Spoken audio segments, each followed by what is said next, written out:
Good morning, everyone.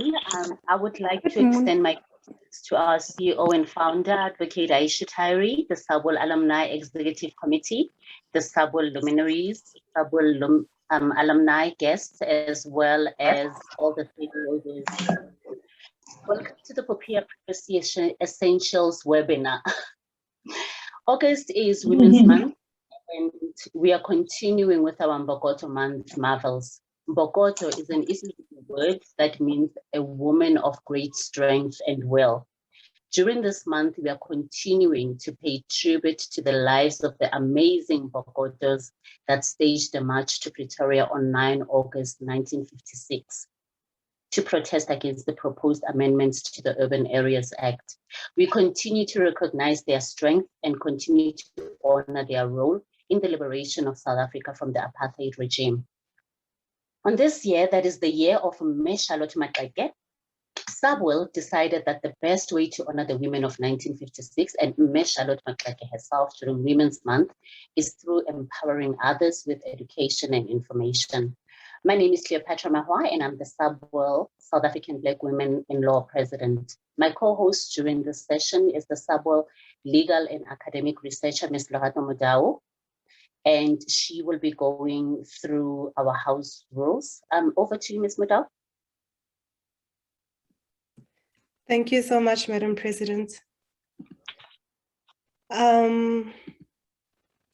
Just a few house rules. Good morning, everyone. My name is Lerato Mudau, and I am a Subwell Alumni Academic and Legal Research Officer. Just to go over a few house rules, kindly ensure that your mic is muted and that it remains muted, and that your video remains turned off during the presentations until the questions and answers session commences. You may then unmute yourself and turn your video on, only during the questions and answers session. Please feel free to make use of the chat feature on this platform to share your comments and or questions with us during the presentation. The President and myself will read these questions to the panelists during the question and answer session. Please note that in terms of the Personal Information Act number 4 of 2013, your personal information shall be kept strictly private and confidential. Thank you so much. Enjoy yourselves. Over to you, Madam President. Thank you so much for that, Lerato, much appreciated.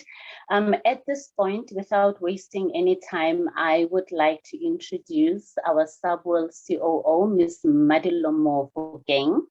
Ms. Mofokeng, over to you.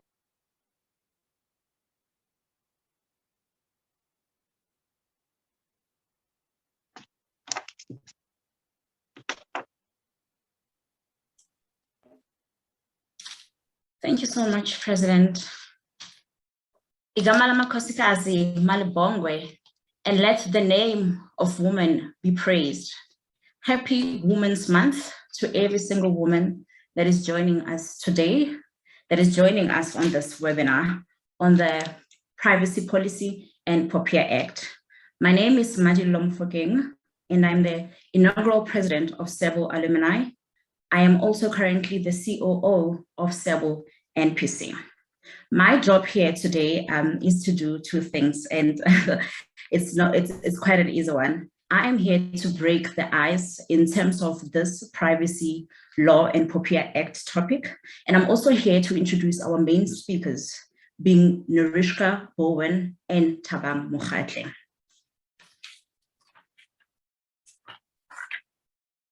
So as we all know that the POPIA Act came into effect on the 1st of July 2021, and this act applies to anyone, or rather any organization that keeps records of that keeps personal information or record of anyone or any organization. What we also know regarding the commencement of the act is that on the 22nd of June 2021, the information regulator issued a media statement wherein it was announced that Section 58, Subsection 2 of the Act will not come into effect on the 1st of July 2021, when the POPIA Act came into effect, but rather this section only will be postponed and will come to effect on the 1st of February 2022.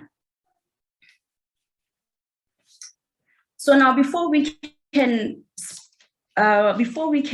talk about the privacy policy, before we can talk about the POPIA Act in its whole, what we need to establish and what we need to go into is the essence, or rather the purpose of this act.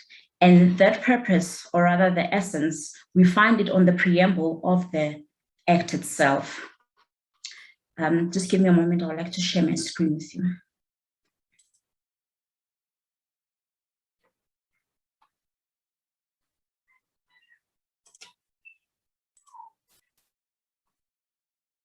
Please confirm, President, if you can see the screen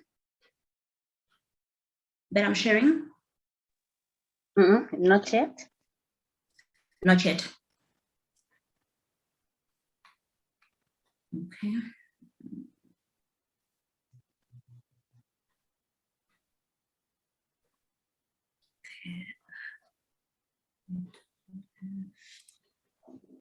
I will let you know when it pops up. Okay, great. Thank you so much. Still nothing yet? Nothing? No. Okay, no problem. Let me do this quickly.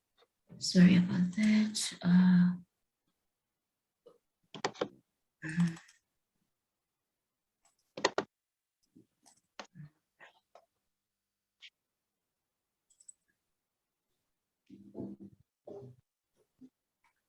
You should be able to see it now.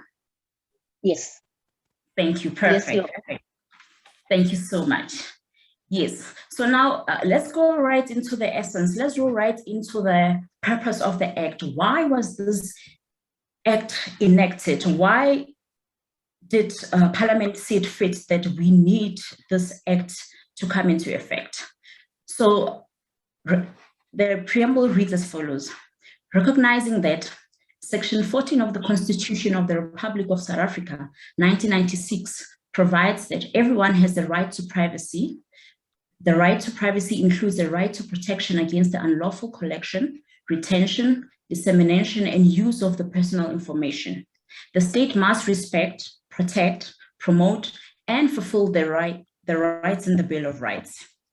And bearing in mind that, consonant with the constitutional values of democracy and openness, the need for economic and social progress within the framework of the information society requires the removal of unnecessary impediments to the free flow of information, including personal information. And lastly, and in order to regulate in harmony with international standards, the processing of personal information by public and private bodies in a manner that gives effect to the right to privacy, subject to justifiable limitations that are aimed at protecting other rights. To interject, we do not see the act on the screen. I see a list of your folders, but the act itself is not open yet. It's not open yet. I do see that your folders are open. Okay. The screen with your folders and your files, but then the actual file is not open. Okay, no problem. Let me stop sharing. I actually thought it was just me, but then someone else also sent me a message to say they also. Okay, no problem. No problem. No. No. Thank you for alerting me, because I mean, what's the point of sharing a screen if people can't see it? If you know. Fine. Let me just do this quickly. Okay.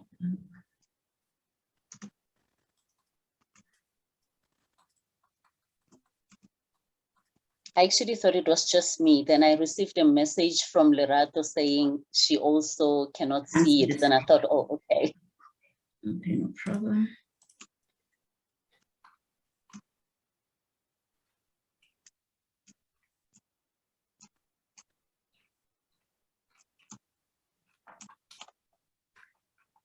Normally, when I share, I think, yeah, you will let me know.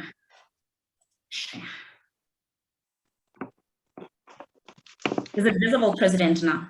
Yes, yes, we can see it now. Thank you. Finally, sorry about that delay. Yes. And then last but not least, and in order to regulate in harmony with international standards, the processing of personal information by public and private bodies in a manner that gives effect to the right to privacy, subject to justifiable limitations that are aimed at protecting other rights and important interests. So now what we see in terms of the Act, we see that now there are two things here. We see two things that are in conflict. We see that the purpose of the Act is to protect personal information. Is to protect personal information. And then secondly, the free flow of information. What the expert advocate Nick T, in one of his webinars when he's giving a lecture in regards to the particular topic, he says that the two collide and they form a synthesis. And then he says that this essentially takes us back to the adversarial system of the South African law, where we have the plaintiff and we have the defendant. And then in the middle, we have our judge who will give judgment based upon whoever makes out their own case. The Act is there to protect the personal information. And then there's also the free flow of information that is out there in the public, that is out there in the market. You have bearing in mind that we have Section 14, which is the right to privacy. There is limitation. It can't be that, okay, you have your freedom, we have your freedom of speech, but there's a limitation to how now you're not going to encroach on other people's right of privacy. That is Section 14. So that is what I wanted us to begin with, the important, or rather the essence, knowing that we are protecting the personal information and also the free flow of information that is out there in the market and in the media, knowing that we do have limitations. I would like us now to move to the definitions, and in particular, the definition of the information officer. The reason why I want us to move to this definition is because what is important is also to take note, also have their POPIA Act on hand. So you must have your POPIA Act and your POPIA. Let's look at the definition of the information officer.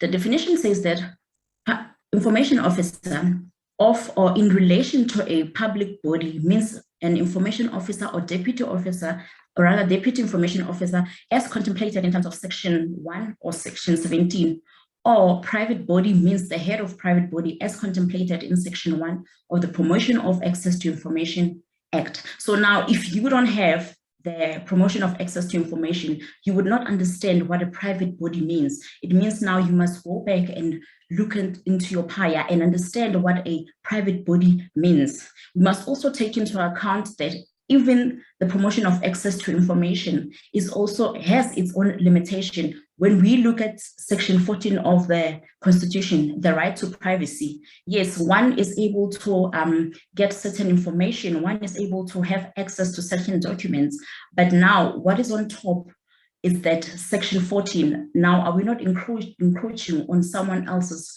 right to privacy when we want access to this particular document or particular information? So all this, so the POPIA Act, the POPIA, in conjunction with Section 14 is very much important into our discussion today.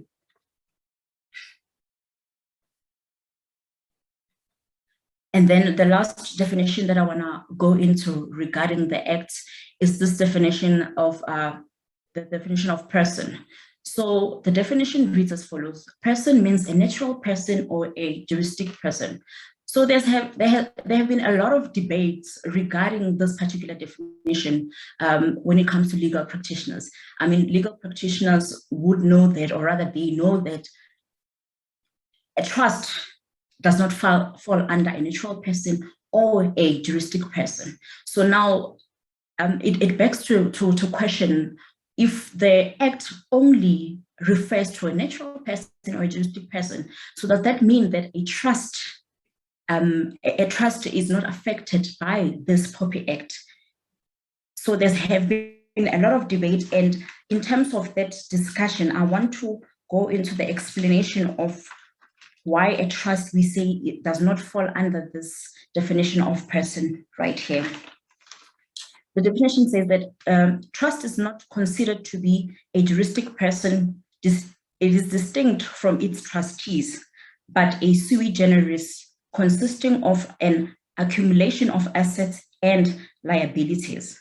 And we also have a supporting case law, which previously have mentioned that a trust does not fall under natural person or a juristic person. So we find ourselves when every aspect. So now we see that our trust is not affected by this POPIA Act. And many practitioners are saying we look forward to the amendments that will maybe in later come and say, no, we also include a trust. But I mean, this is also a discussion. I would love to hear a different view if anyone thinks that perhaps it falls under, rather it is affected by the POPIA Act. So I will also deal with two last sections that I want to deal with in terms of the Act. That is Section 13 and Section 14.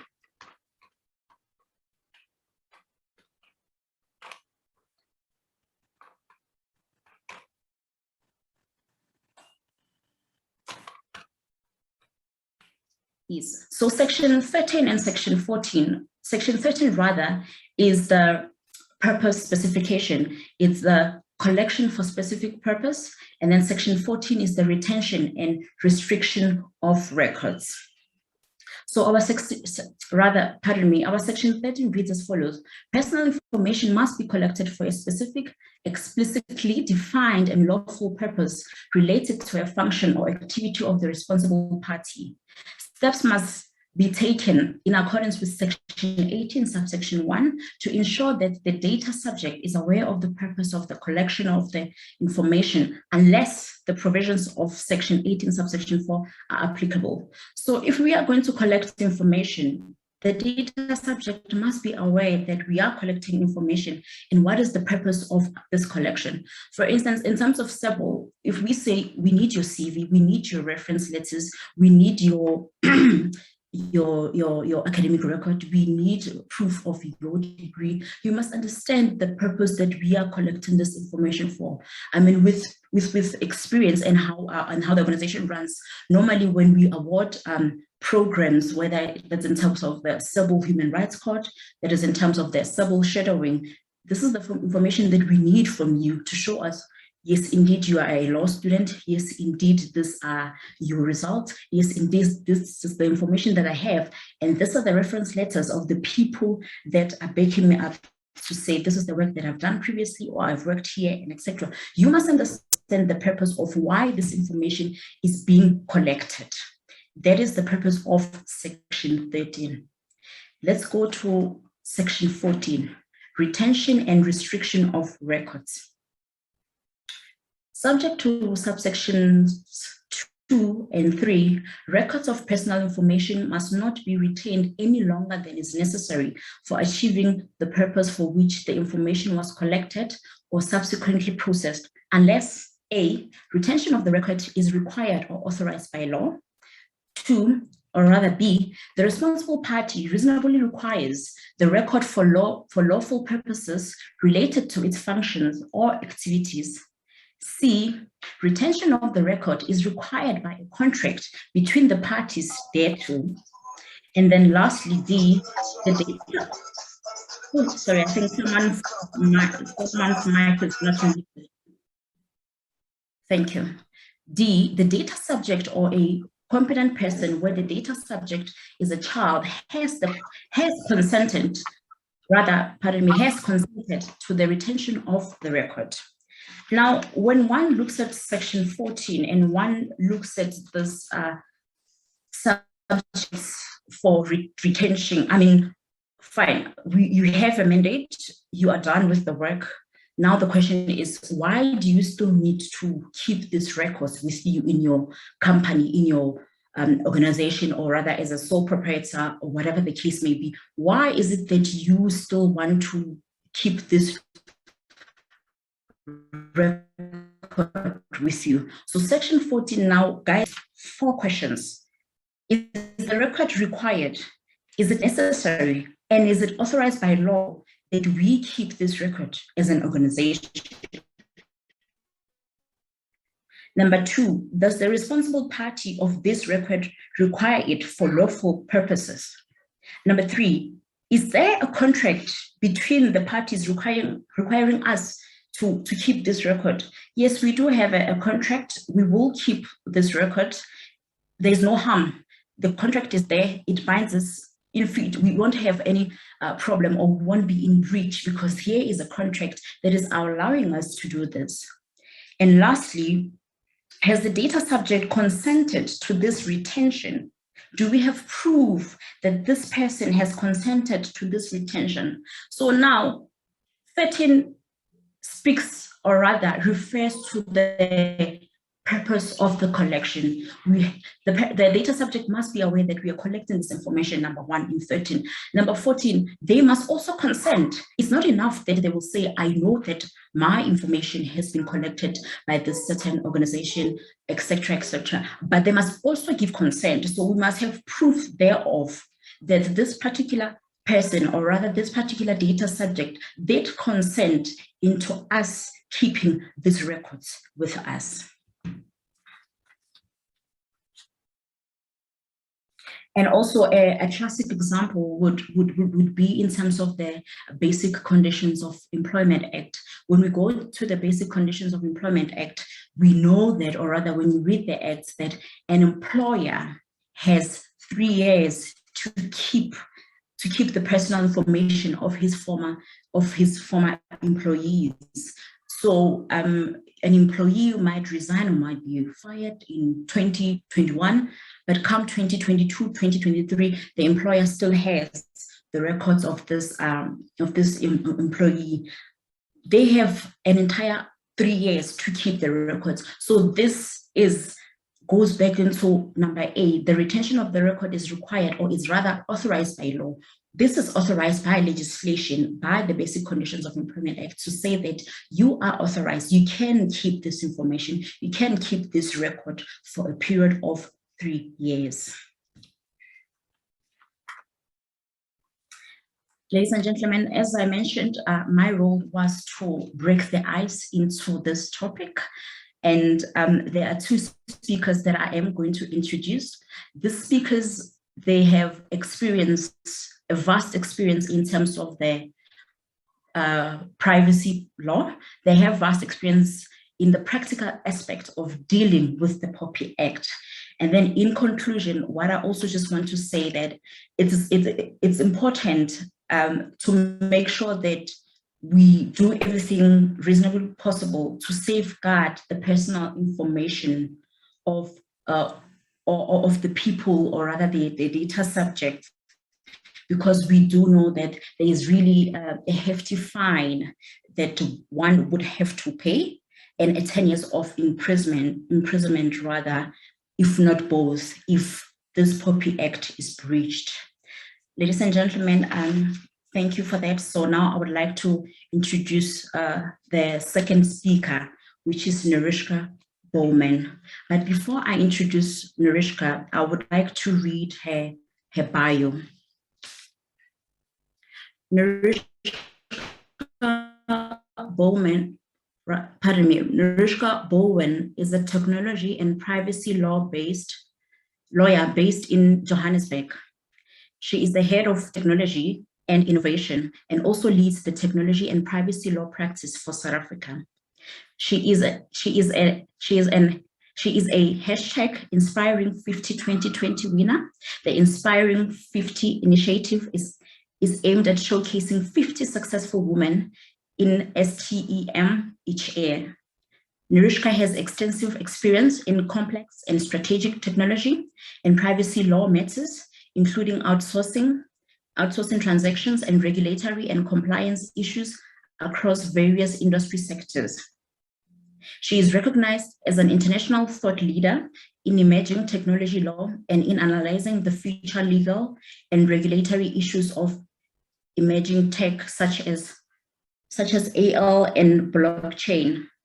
She also has work experience in London and Melbourne offices.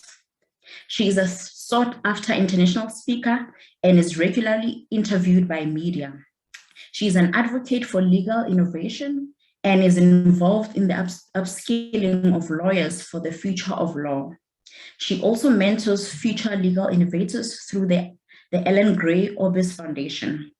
During 2020, she was selected as one of the 6 judges globally for the IPP Annual Innovation Awards and was also a co-chair of the Johannesburg IPP Knowledge Chapter from 2016 to 2019. She is a Consensus Forum member of the South African National Blockchain Alliance, funded by the Department of Science and Technology, which is in partnership with the CSIR, and created a course with the Blockchain Academy on the legal and regulatory implications of blockchain and cryptocurrency. Ladies and gentlemen, that is Nerushka. She's going to give us her presentation, and you will get to ask questions, and we'll also ask 3 questions in regarding to her bio when she's done with her presentation. Thank you so much. Over to you, Nerushka.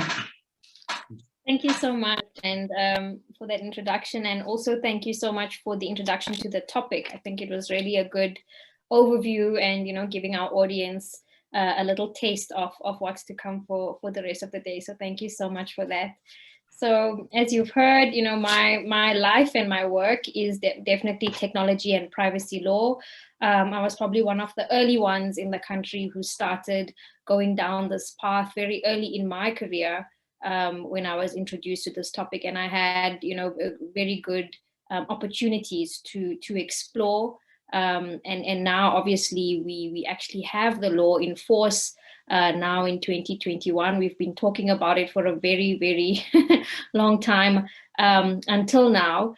So it's quite exciting to see, the law come to life and see so many people take interest in privacy laws. And seeing so many people upskilling in this area, it really does excite me to see the activity that we're seeing in the data privacy space. There's so many opportunities, especially for young lawyers, to explore right now. So that really excites me and in this topic. So what I'm really going to do in my chat and in my section is to give you a little bit of context from both a local and an international level in terms of why privacy law, what is the importance of it, how does it fit in really in the greater scheme of things. So that's where I'm really going to chat to and try and give you a little bit of that context.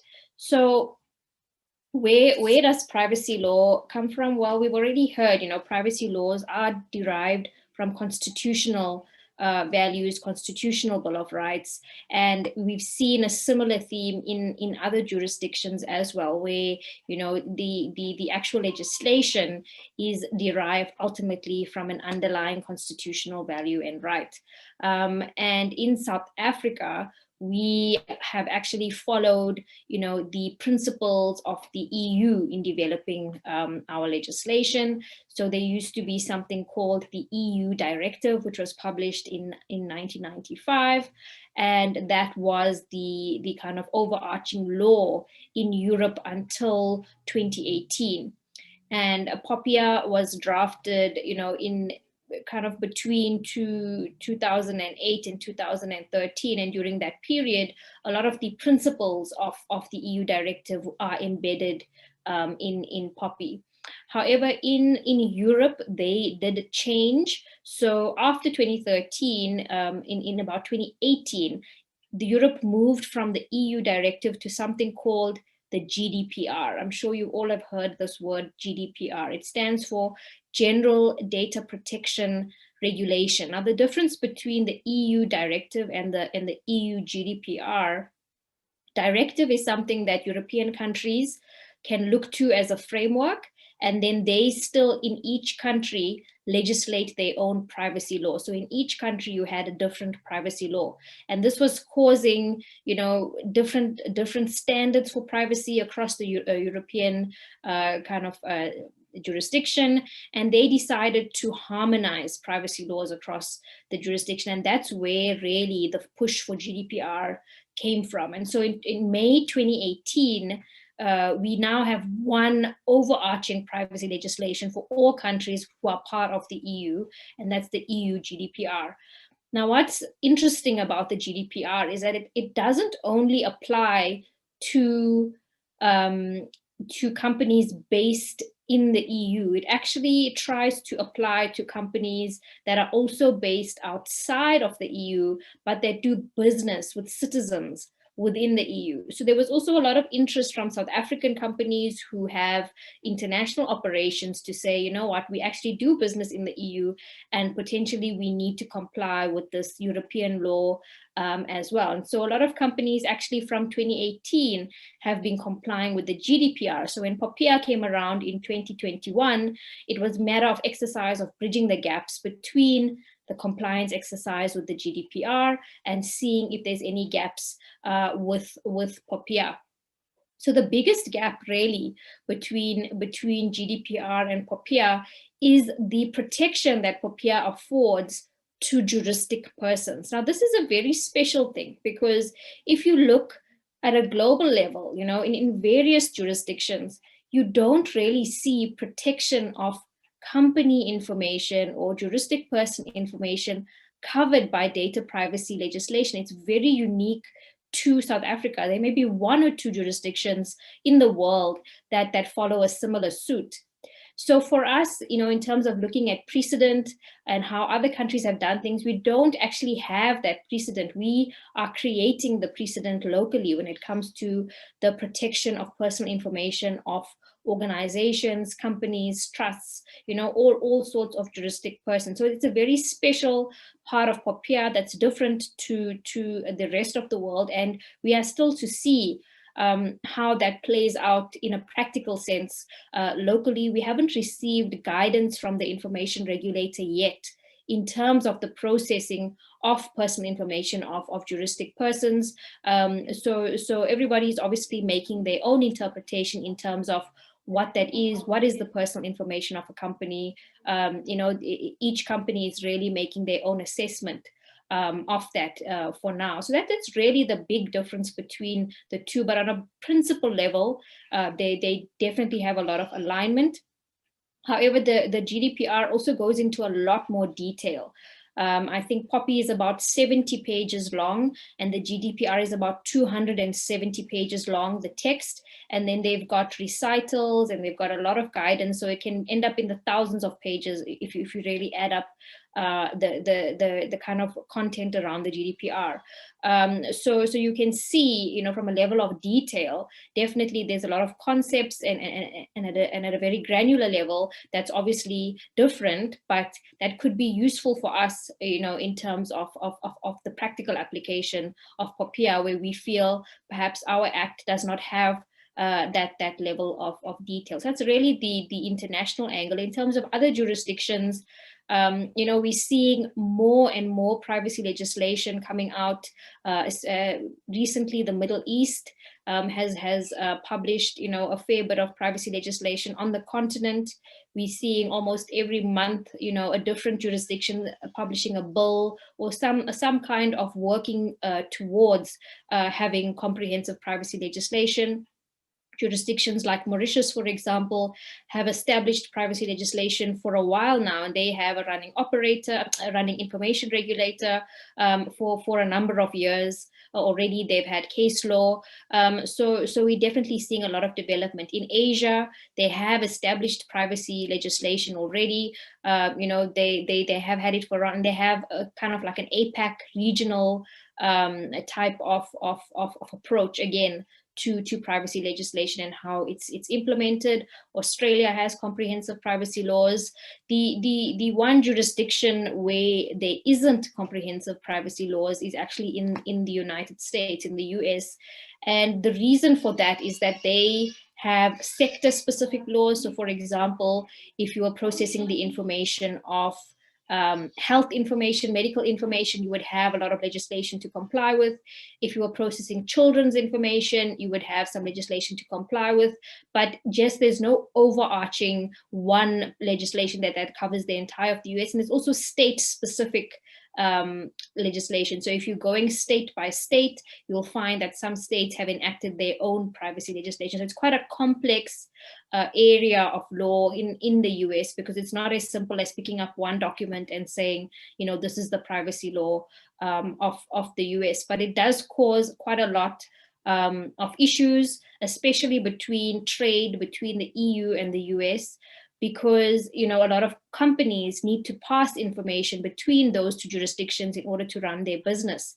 However, because the EU has such stringent measures when it comes to cross-border transfers of personal information, the US doesn't stand the test when it comes to whether they adequately protect that information after it enters the borders of the US.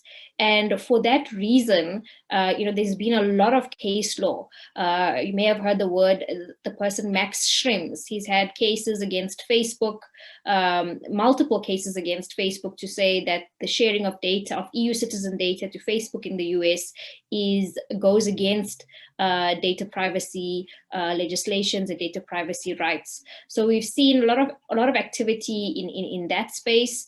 From a South African perspective, and the cross-border part is also very, very important, because if South Africa is seen as a jurisdiction that adequately protects personal information, we may see an increase in information flowing to South Africa, because privacy legislation say if you're sending information outside of your country, you need to make sure that it's adequately protected wherever you're sending it to.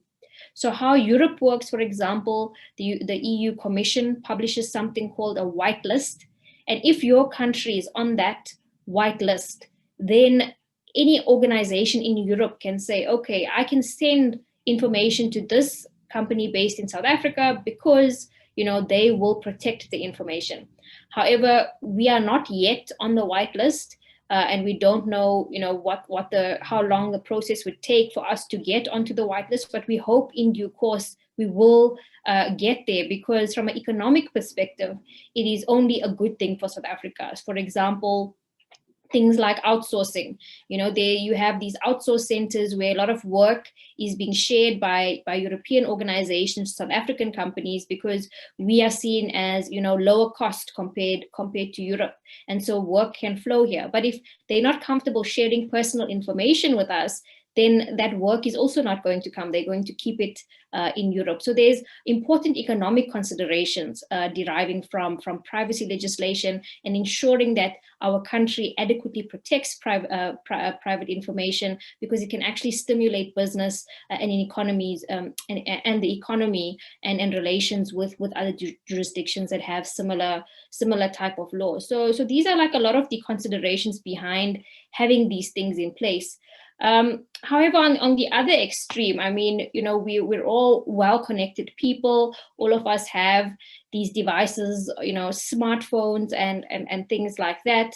We are sharing information, you know, on social media about ourselves. We're being tracked. You know, every device that you have that's connected to the internet, it's tracking all sorts of data about you. You know, you could have a smartwatch and a smartphone and a laptop, and maybe your car is connected to the internet. There's so many things today that can actually connect to the internet, and each of those devices is collecting a treasure trove of information about you. Could be everything from your heartbeats to your oxygen levels, to how many steps you take, what route you walk, what route you drive. You know, sometimes your phone tells you, is your car parked in a different location? How does it know it parked in a different location? Because it knows where you usually park, because it's tracking every little thing that you do. So now we wonder, you know, we're already in this world where we're sharing so much and we already tracked so much, you know, does privacy even matter anymore? You know, do organizations already know so much about us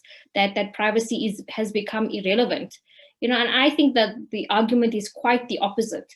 Because of how much information of ourselves we're sharing, and because of how much of our information is out there right now, it is imperative that we have strong data privacy laws in place to ensure that our information is not being abused, and to ensure that somebody is looking after us and taking care of us, and ensuring that these things are enforced against those who do try to abuse our data, that they are taken to task and fined, and you know, all of those things are pursued.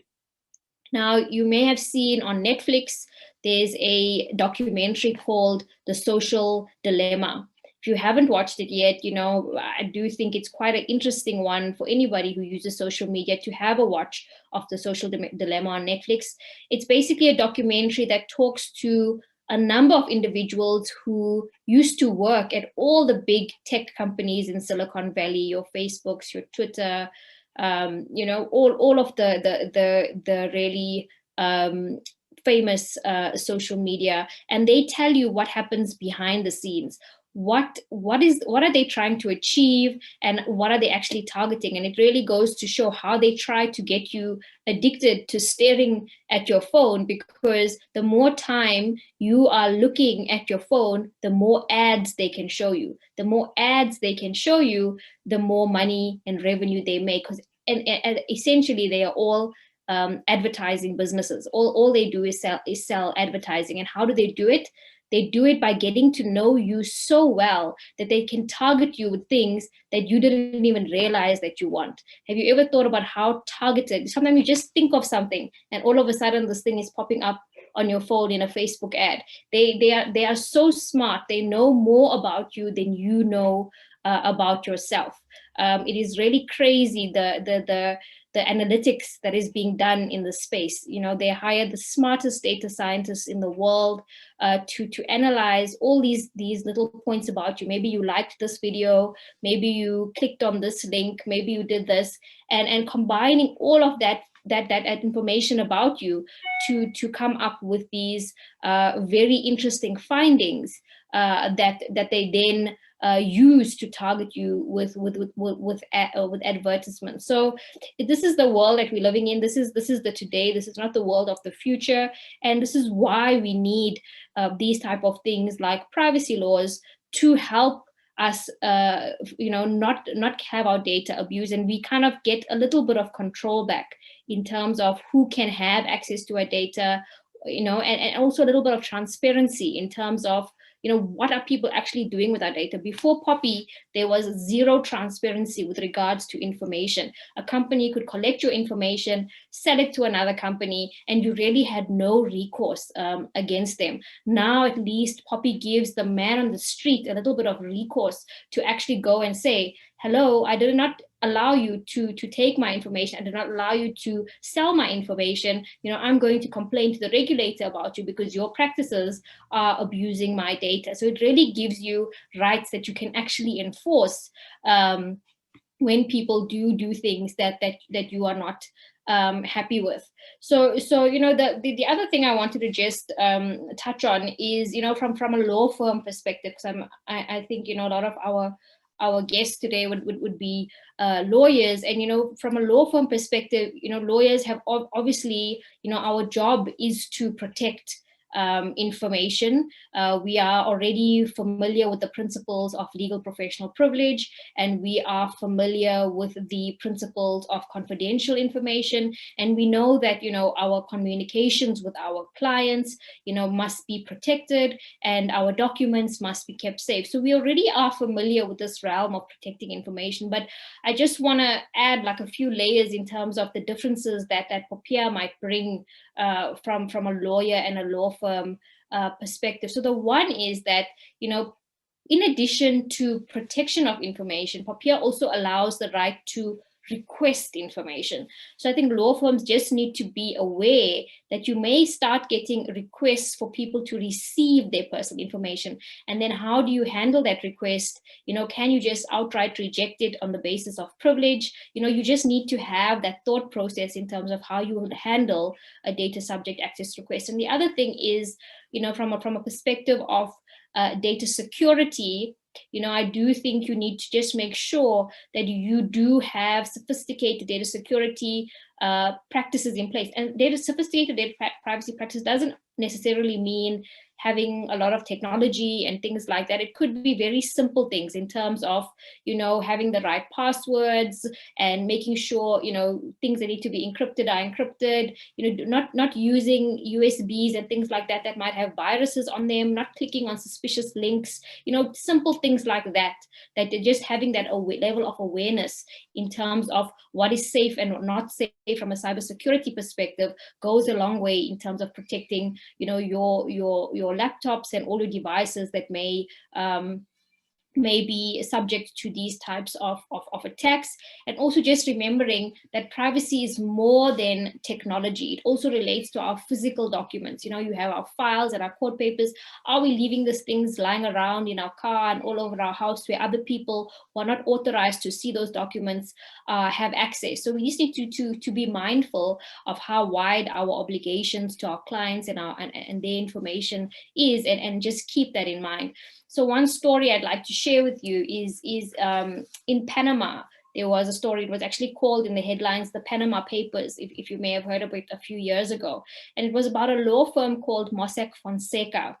And they were hacked, and basically all of their files were exposed on the dark web. And if you're not sure what the dark web is, it's a part of the internet that's used mainly by cyber criminals, and you access it via something called the onion router. It's a special router that gets you to the dark web, and all sorts of nasty things happen there. So usually when a hack happens and a cyber criminal wants to try and sell the information from that hack, they go onto the dark web and they sell that information there. So they published this information on the dark web, and they said they wanted to expose Mossack Fonseca for their illegal practices. And they basically said, the hackers basically said that Mossack Fonseca, they helped high profile clients. They had royalty as clients, they had celebrities as clients, they had huge companies as clients, and they did tax structuring. So, you know, when people say they have tax havens and these little islands all over the world that have very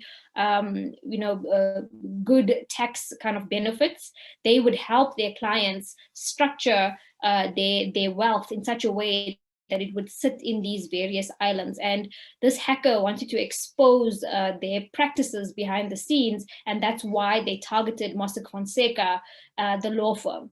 After the hack, the law firm could not recover, and they eventually closed in March 2018 as a result of brand and reputational, irreparable brand and reputational damage.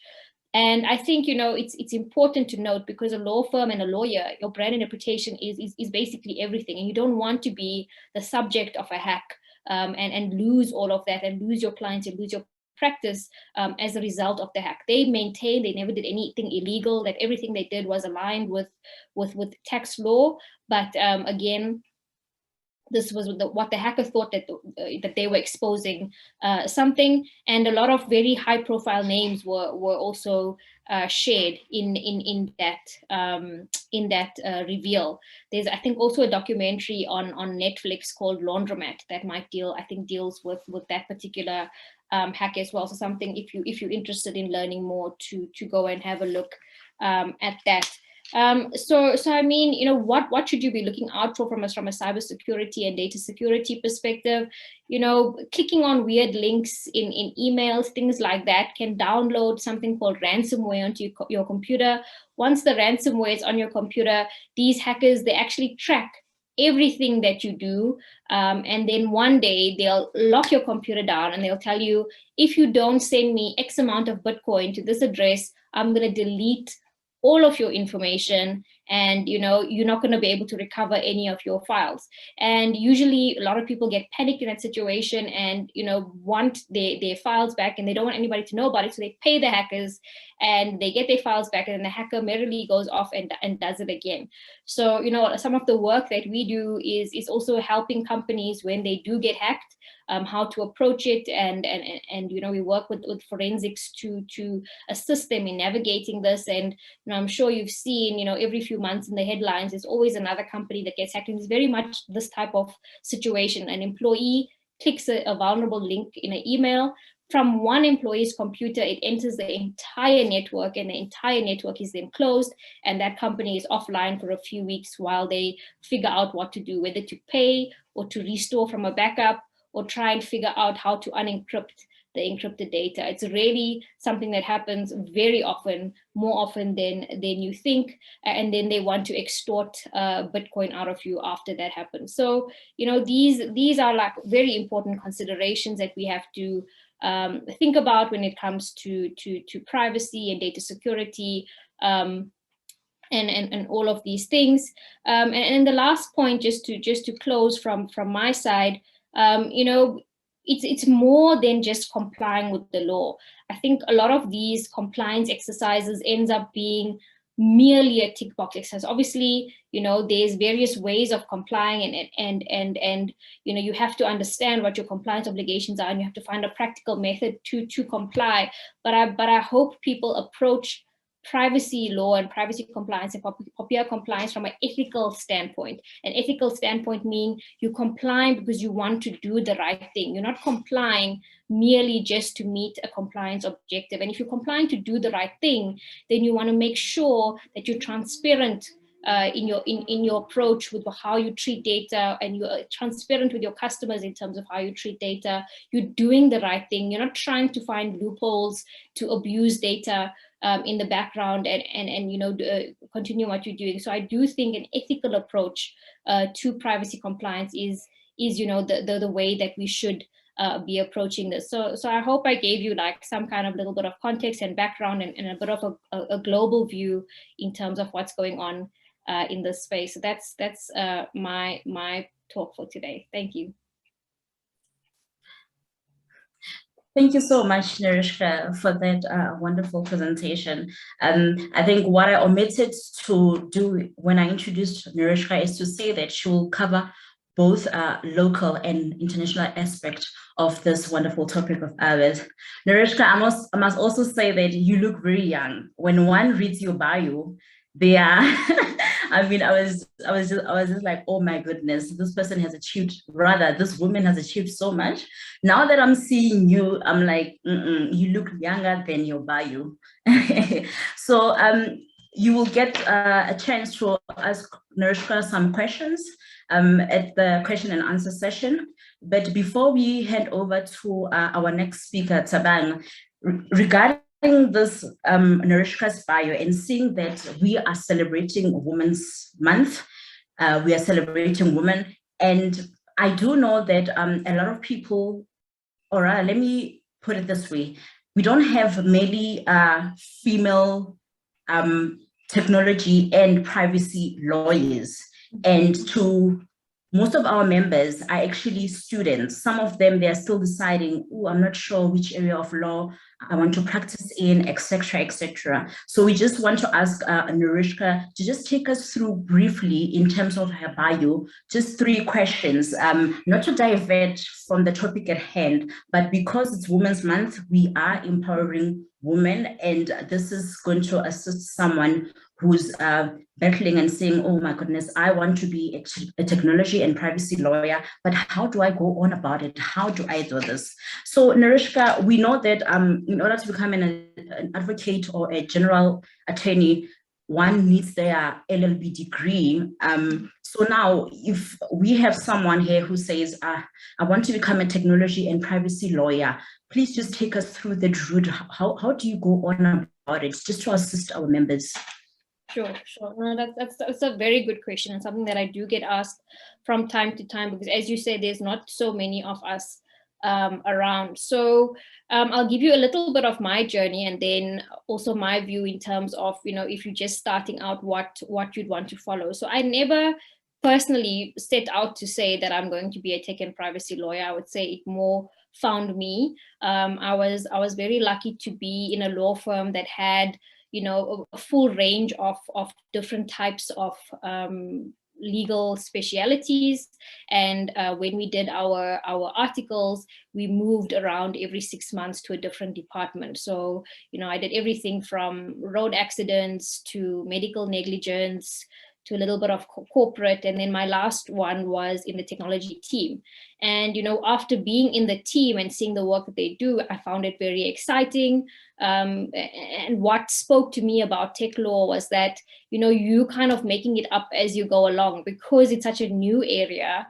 It's not as established as other areas where, the practice has been there for a very long time, and you kind of doing a similar thing every single day. It is a type of thing where the questions we get asked are different all the time. The type of work we do is different all the time, and we have to do a lot of research and figuring it out, on the spot, because sometimes we are faced with situations that others may not have been faced with before. So for me, that was quite exciting, venturing into the unknown and trying to do something that others may not have done before. So obviously I worked with somebody who was in tech law for a very long time, and his practice was very much contracts, so IT contracts, IT services agreements, and that's really where I got my grounding from a tech law perspective. It was a very much commercial contracts. And then we moved into more the regulatory space when privacy started coming around, and a few other topics. There's also the Electronic Communications and Transactions Act, which covers e-commerce and things like that. Slightly elements of the CPA that are sometimes relevant. There's some regulations in terms of financial services law dealing with cloud. So there's a little bit of a regulatory angle to what we do, opinion work, and then obviously the most of what I do is actually contracts. So it's services agreements between, for example, software developers and their clients and things like that. And then now, that we're moving into things like big data and analytics, there's also a lot of opinion work when it comes to privacy from an ethical perspective in terms of what people can and can't do when it comes to data. So very early in my career, when we saw privacy becoming a topic for the future, I was then given the opportunity to work in London and Melbourne. And the reasons behind that opportunity was because in the local market, we didn't have that experience because privacy law was a new law. However, in other jurisdictions, they've had these similar laws for a very long time. So the goal was for me to get hands-on experience from those who've worked in the field and bring that knowledge back into the country in that sense. So that happened in 2014. Obviously, because POPIA was signed in 2013, we thought incorrectly thought that it would be a quick commencement. But here we are sitting 7 years later when we actually have commenced with POPIA. So that was my route into tech and privacy. It was having the right opportunities presented to me, and then obviously taking those opportunities when they came along and pursuing them. And another thing I would say with tech and privacy law, you need to do a lot of your own research. You see, with technology is very fast paced. Every day there's something new to learn. And most of what I do is I go online, I read blogs, I watch YouTube videos. I just go, and if I hear a new topic, so this year, for example, I learned about NFTs and DeFi, and I've been speaking about that. So NFTs are non-fungible tokens, and DeFi means decentralized finance. These are applications that are built on top of blockchain. So a few years ago, I was talking cryptocurrency and blockchain, but that has now evolved into NFTs and DeFi. If I didn't take the time and effort to sit and go and read myself, what is an NFT, then I can't give you a presentation to tell you what an NFT is and what the legal and regulatory implications are around that. So a lot of what I do is actually just, sitting behind my computer, going and understanding for myself first, how does the tech work? speaking to people in the industry, going to other events where these things are talked about, and give myself the grounding. And then once I've got the grounding, then I can explore how that is affected by laws, how that is affected by regulation, and try to find those angles. So when I speak to others about these topics, I can try and connect the dots for them. Now, from a university perspective, there's now courses, there's postgraduate courses, there's master's courses that are now coming up in these topics, which weren't here before. So, from a tech and privacy perspective, from an academic side, there are those opportunities. And what's so beautiful about if you have internet access is that, there's all these universities all over the world. If you go on platforms like edx.org, Udemy, there's so many now where you can get very cheap or free courses from anywhere in the world. There's Harvard has a computer programming course for lawyers, for example. You can do the whole course for free, or you can pay $90 and get a certificate from Harvard if you complete the course in 8 weeks, and you can get and it's targeted for lawyers, for example. So there's so many ways you can learn about technology today.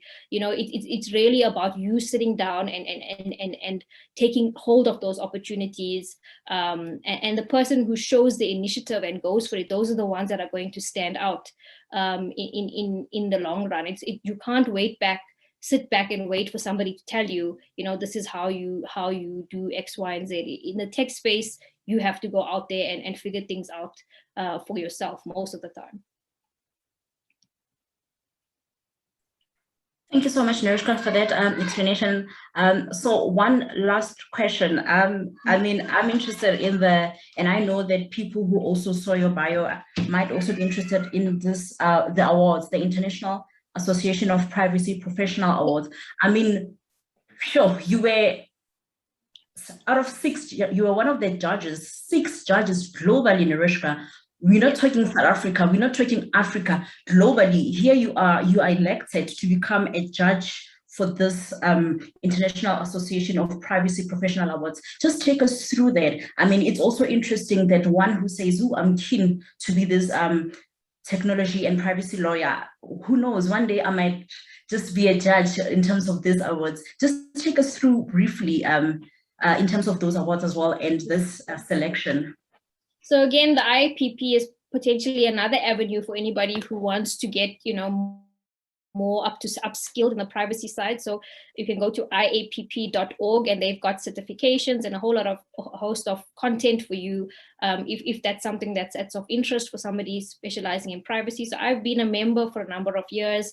I ran the Johannesburg, Knowledge Net for a number of years, and the Knowledge Net really was about creating events similar to this on topics of privacy for privacy professionals to help everybody upskill in these topics so that, we can do that knowledge sharing. So in 2020, they then, I guess, because I've already had a relationship with them, they approached me to say, we're hosting our awards this year. Would you be interested in judging the submissions that we receive? So of course, I was quite keen to do that. So basically what that entailed was, obviously 2020, everything was online. So what that entailed was receiving the written submissions from all over the world, from, the biggest companies in the world, saying, this is what, we doing innovative in the privacy field. This is our idea. And whether it was an internal application or an external application, basically going through that and giving my view in terms of what I thought, how it stood, from an innovation perspective, and giving that feedback to the IAPP. And then later that year, when they had their big event, they obviously used our feedback to award the winner of the IAPP Innovation Awards for that year. So it was really good exposure in terms of seeing what companies globally are doing from an innovation perspective in the privacy field. It was a really nice opportunity for me, and yeah, I really enjoyed that. Thank you so much, Nerushka, and congratulations. You are doing a wonderful job here locally and internationally. Thank you so much for representing us. Thank you, Nerushka. That was Nerushka, ladies and gentlemen. So now we are about to introduce our last speaker of the day. Also bear in mind that if you have any questions regarding our topic at hand, privacy law and POPIA Act essentials, you can just jot down your questions and then you can ask them later once our last speaker has provided us with her presentation. Allow me to read Mokgatle's bio.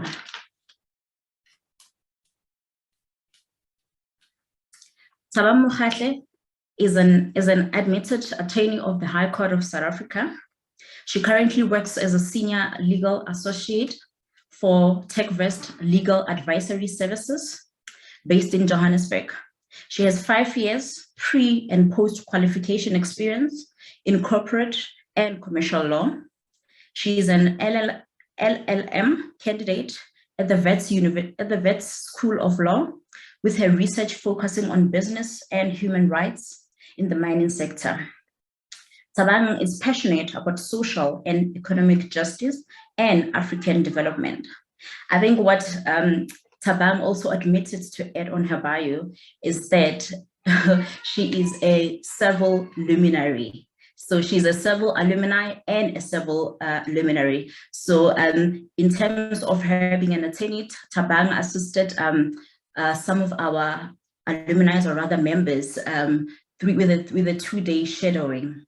So that is how she became a luminary. Thabang, thank you so much. He can delve into the topic. Awesome. Thank you so much.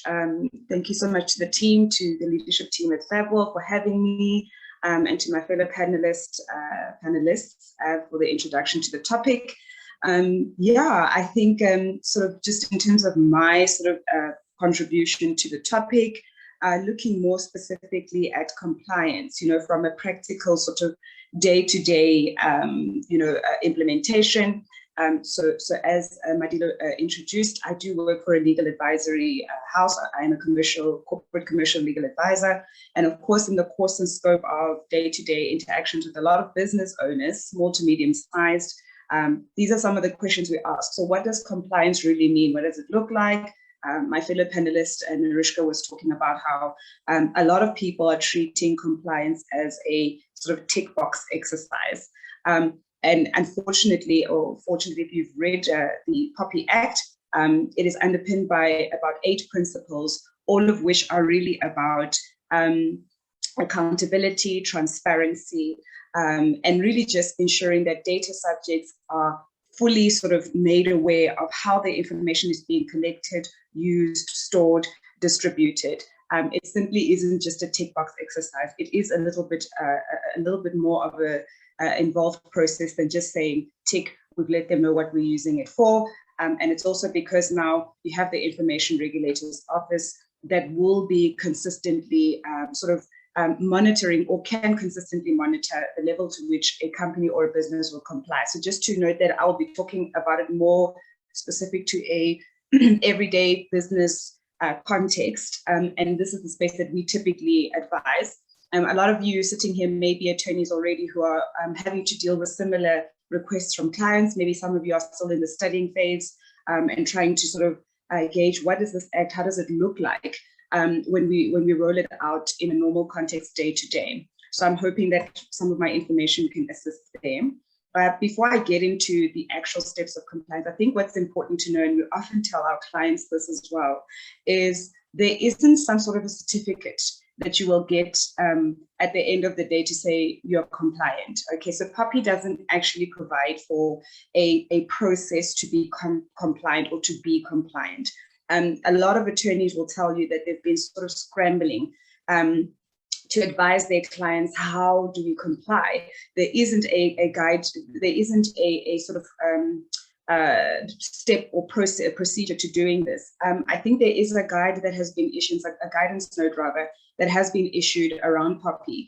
And it does offer here and there some practical elements. But for the most part, business owners, attorneys, anyone else having to engage with POPIA is really having to just sort of figure it out as we go, as Nerushka mentioned.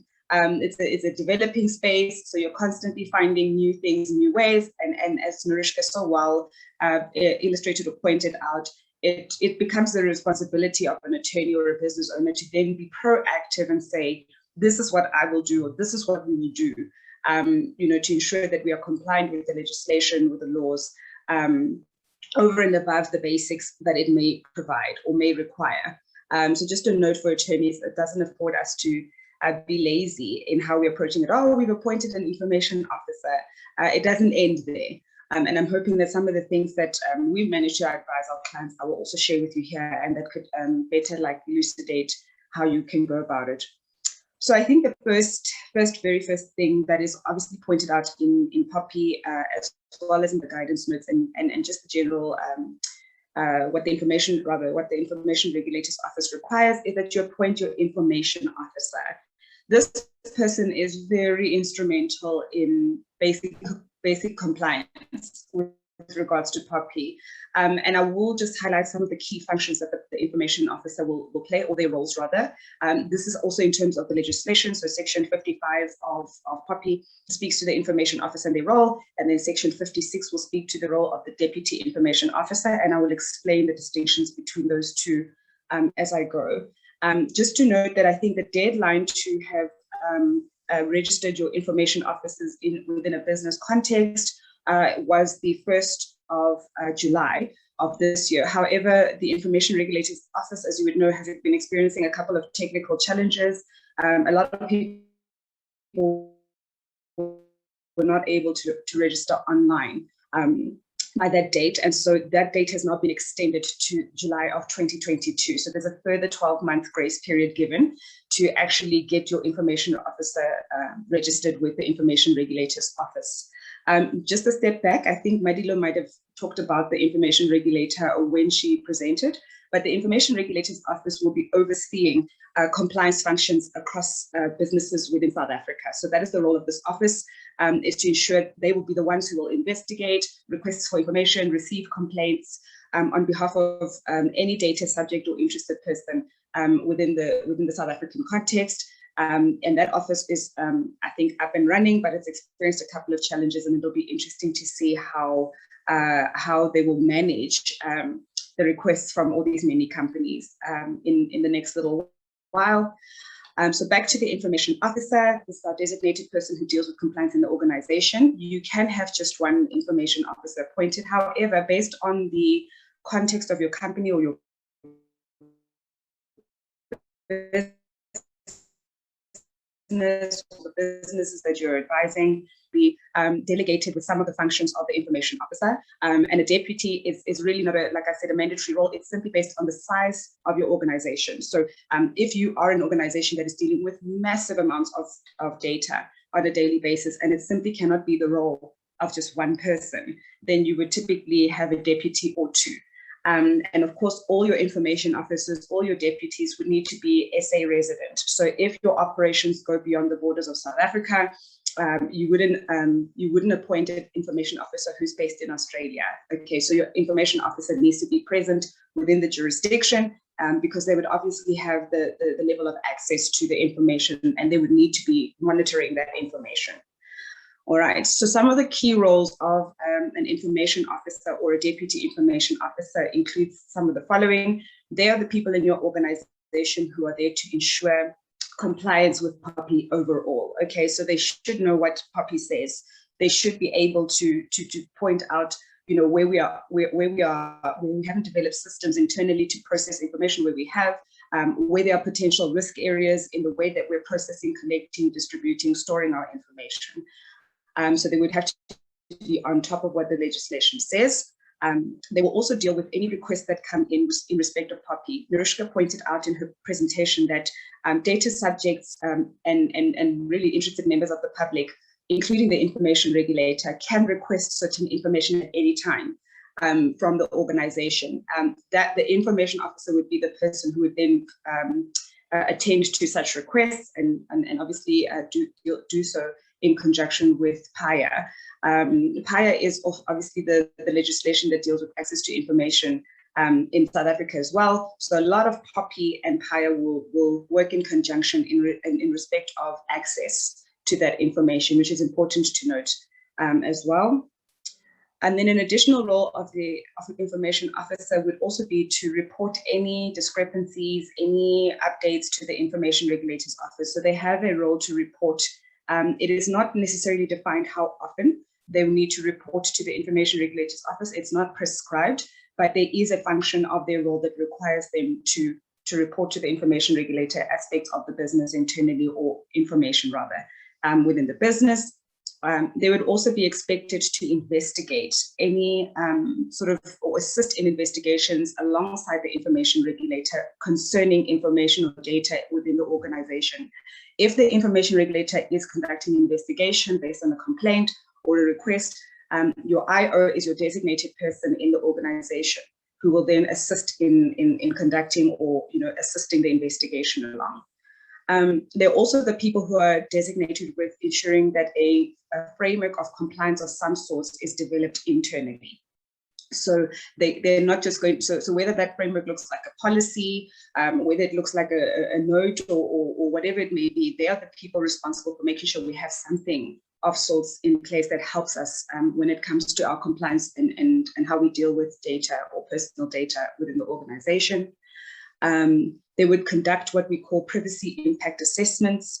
And basically privacy impact assessments just look into how your company or how the company is going about collecting, using, storing, and distributing personal information, specifically personally identifiable information, which I think Madillo did a good job in the beginning of just highlighting that this ranges across a variety of bits of information, biometric data, IDs, race, gender, sexual orientation, information relating to minors, which is called specialized personal information or special personal information.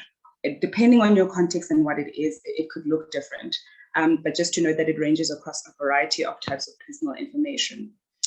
And then towards the end of this is just also noting that they're also responsible for developing some sort of a manual within the organization, and that manual would speak to your processes and procedures regarding information or personal data and how we go about processing, collecting, and storing such information. So those are some of the key functions of what your information officer will do.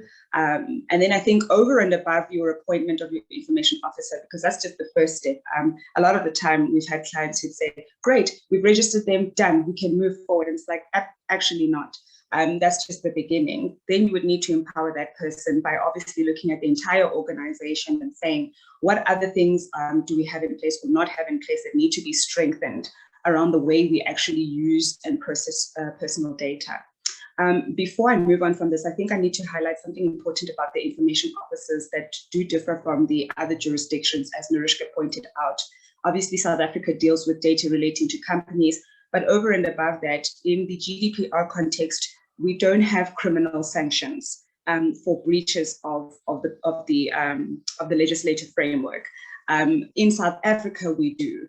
And so it makes the role of the information officer particularly a sensitive one, because if there is a breach of the POPIA Act by the organization, and it is found that the information officer failed rather to observe certain aspects of their function as an IO, there are two options. There's either a fine that could apply or a jail sentence based on the nature of the breach of the POPIA Act, which is quite a scary thing for a lot of the people who are then appointed IOs, because you could be held personally liable for breaches of the POPIA Act. But I think obviously when you are aware of what your role is and how best you play it, that can be avoided. So prison sentences vary, but go up to almost 3 years, depending on the nature of the breach. I won't get into too much now, but just to note that there are criminal sanctions applicable to breaches of this act as well, which is different from our other jurisdictions. And then just a note on some compliance timelines from the South African context. I think Nerushka highlighted some of those under GDPR and the other contexts in South Africa. So the 26th of November was, I think it's 20, sorry, I missed the date or the year for that. So to get that. So the 26th of November 2013 is when the first draft of POPIA was enacted. And from that time, the 1st of July of this year, a step back. So the 1st of July of 2020 was when it was officially commenced. So as she said, it's been quite a number of years since we've actually seen the enactment and implementation of POPIA for various reasons, which I won't get into. But essentially from the 1st of July 2020, we then had the commencement of the Act, and there was a 12 months grace period provided from them for companies within South Africa to then become compliant with POPIA. So from the 1st of July 2020 to the 30th of June 2021 is when we then had the grace period. The grace period officially ended the 30th of June, and by the 1st of May of this year was the deadline for an information regulator to be appointed. Obviously, I've said because of the technical issues the Information Regulator's Office has experienced, that deadline has now been moved out to July of 2022. And then the remaining provisions, though, of POPIA still apply irrespective of the extension of the Information Officer's appointment. So just to note, it's not an extension on the entire Act. It's just on the appointment of your IO. But the rest of the provisions have commenced effective of 1st of July 2021. Which is where we pretty much find ourselves now, and why you've been getting all the emails and the texts and all of the MMSs from the organizations in the last month about POPI. So that's just to note there. And then, of course, this is where we are. So just to note on the deadlines or the compliance timelines is where it brings us. And then a couple of other basic practical things that we've sort of seen to be helpful and useful for clients or organizations trying to become compliant. Developing a data protection or privacy policy is really quite important. I think this, obviously, policies are the sort of frameworks we create, our little pieces of law, if I could say that, within our companies or our organizations that help us know what to do and what not to do.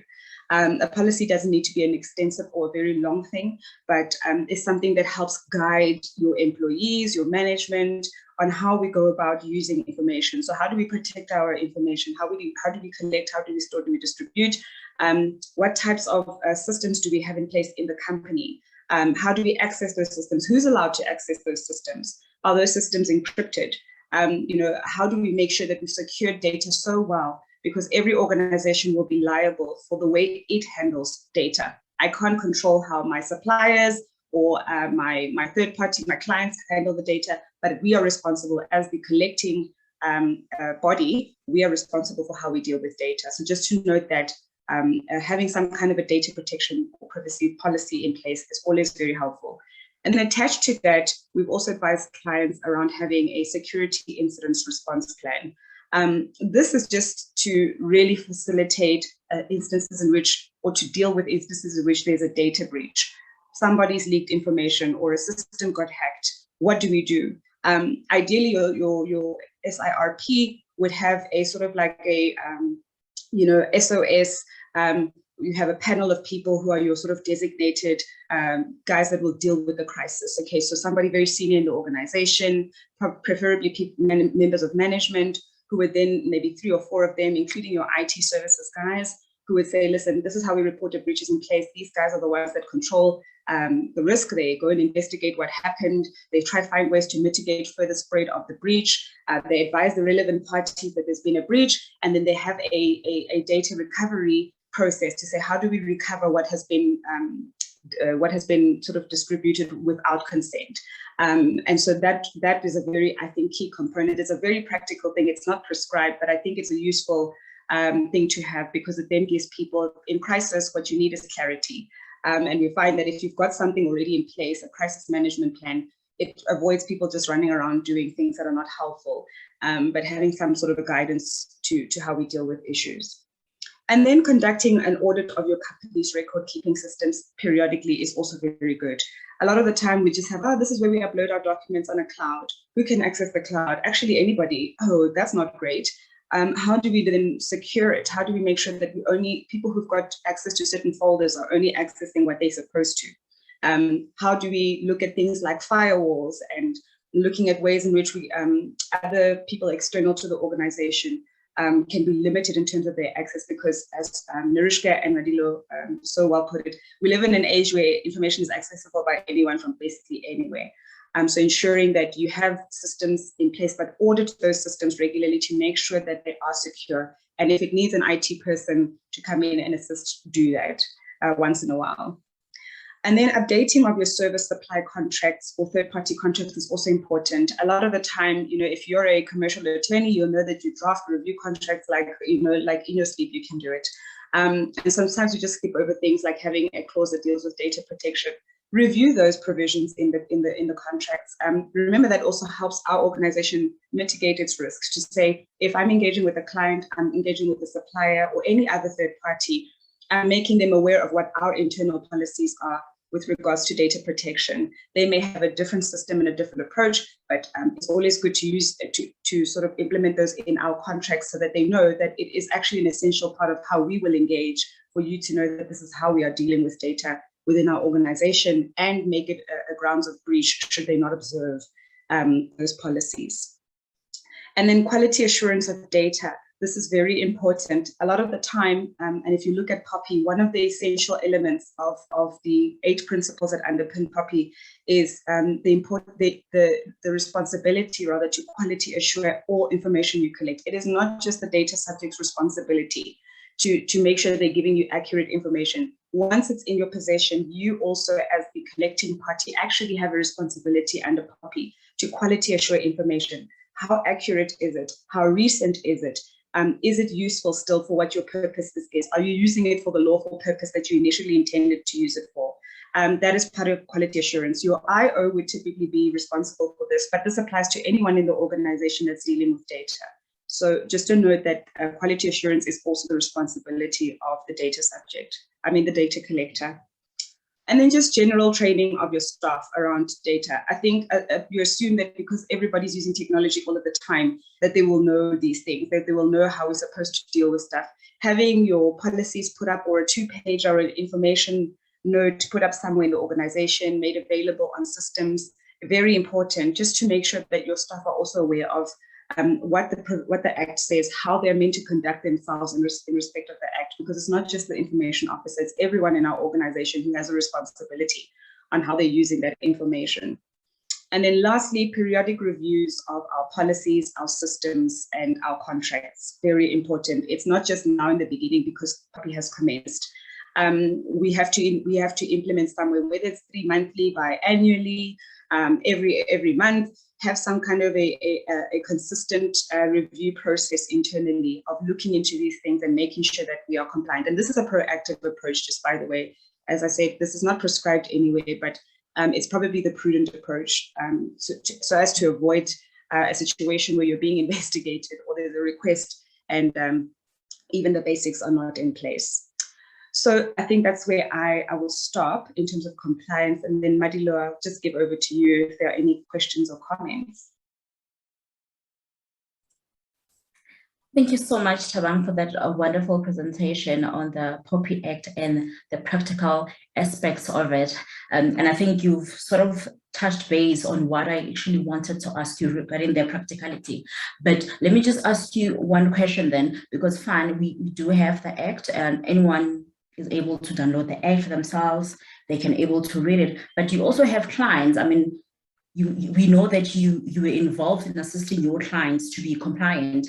Here's a client 2 months before the 1st of July, 2021, saying, oh, Thabang, it's my first time hearing about this Act, and I'm aware that it does affect us, but now I want to be compliant.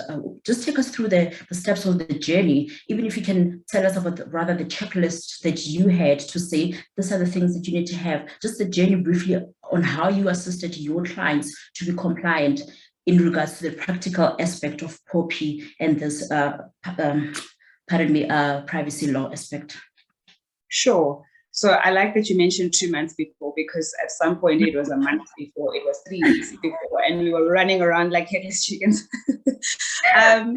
So I think the biggest thing is, I think before advising, you always have to also make an assessment as an attorney to say, where are you first as a company? So one of the practical things that we did was we did a survey, if I could call it. We produced a survey for our clients, and in the survey really covered a variety of areas of their business, but also aspects of POPI in terms of the areas where it required compliance by a company. So once doing the survey, we were then able to gather the data from that organization to say, okay, this is what we see where you are, sort of gauging where they are in terms of their compliance process, and then would produce a report with a series of recommendations on where they could tighten up certain things, and then of course improve on, and then in other instances, depending on who or how far along they were, we didn't actually have to do much. It was just about, okay, it's training that's required. Okay, it's just upskilling of your information officer. It's actually just to appoint your information officer.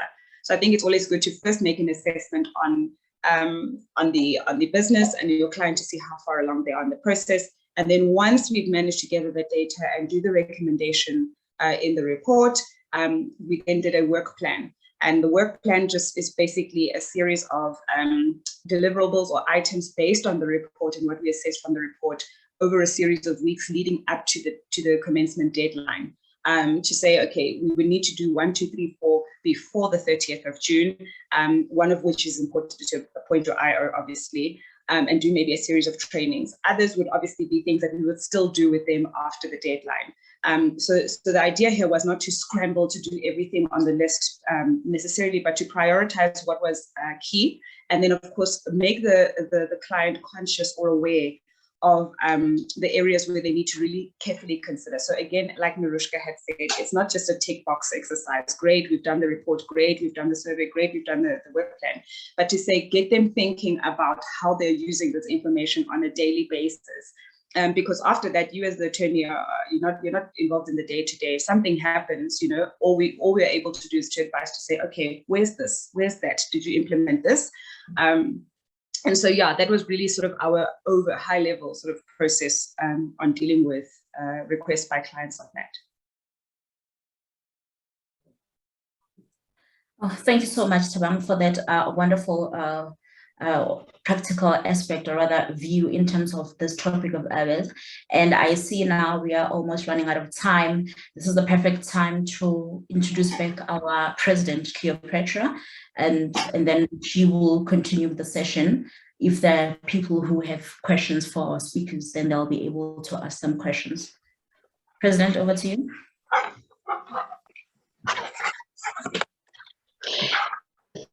Thank you for that, Madillo, much appreciated. At this point, firstly, I would like to thank our speakers. Thank you so much. That was so informative. That was absolutely amazing. And we are still on that Mbokodo August Women's Month. And how amazing is it that we have Mbokodos imparting such valuable knowledge and information to the rest of us. We are truly, truly grateful.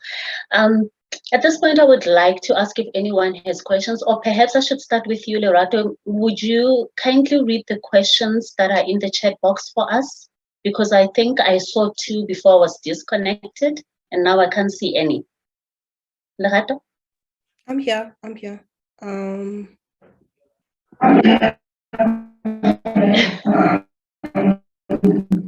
Okay, the first question that we have is from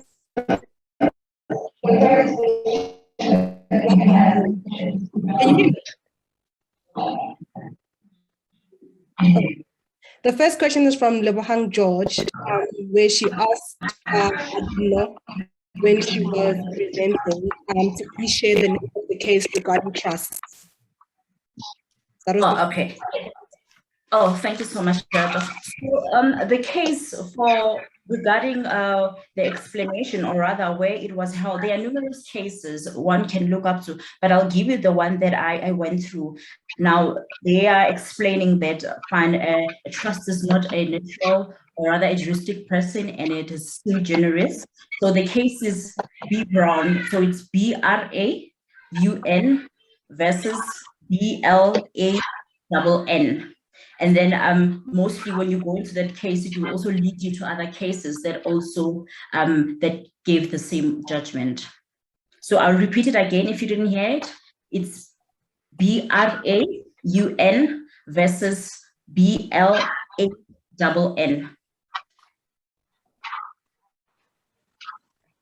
Thank you, Lerato. Okay, Madillo, could you just type it in there by the chat box? Please? Okay, great. I'll do so. The next question we have is from Alicia, where she asked, I just want to know, I think she was posing the question to Nerushka. I just want to know if an employee has used his personal cell phone for work purposes in the past, but only because the employer provided cell phone allowance. When the new POPI Act came into effect, the employer now decided unilaterally to stop the cell phone allowance. Can the employee now advise the employer that they can no longer use his contact details because it is his personal phone and not used for employment reasons? ? Or will the employer still be entitled to use it to call him and give him instructions during work hours and expect him to call them during work hours from his cell phone ? I'll try and answer that one, but it sounds more on the employee benefit side rather than the privacy side. But I'll give my view, and perhaps somebody with a employment law angle can add after I'm done. So my view is that, I don't see a cell phone allowance and the coming into force of POPIA Act, and perhaps the employer is using it as an excuse to remove the cell phone allowance, or perhaps he's got his own reasons as to why this was done. I do think it does sound unfair if you have to use your own kind of airtime and things like that to make work calls. And, especially if work information will be on your personal phone, it doesn't sound like the right approach from a POPIA perspective. So either there need to be some kind of secure system from your phone that would access the work information remotely, or you would need a separate device, that follows the right protocol from a data security perspective. But if it is purely your personal phone that you're kind of being forced to use for work, there may be an argument for you to kind of push back on that, if you are not able to do so. But I don't know if anybody has an employment law perspective on that one. Thank you.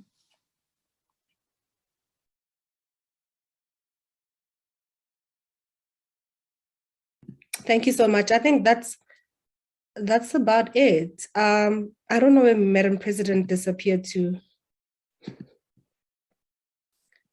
Madillo? Her video is just off. She's still here, but I think we can take questions from the audience if they still have, because I know that some people prefer typing and then some just prefer to ask questions. So I think let's just assess if we have any further questions for our panelists. Okay, so this is open to them now. Yes. Hi, can you hear me?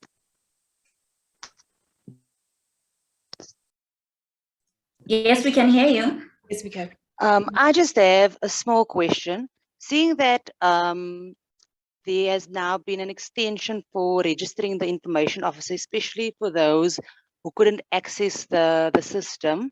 If you now received a request for information, do you allow the person you would have registered as the information officer to deal with that? Or do you still use the person that was appointed in terms of the POPIA Act to deal with the information and the request?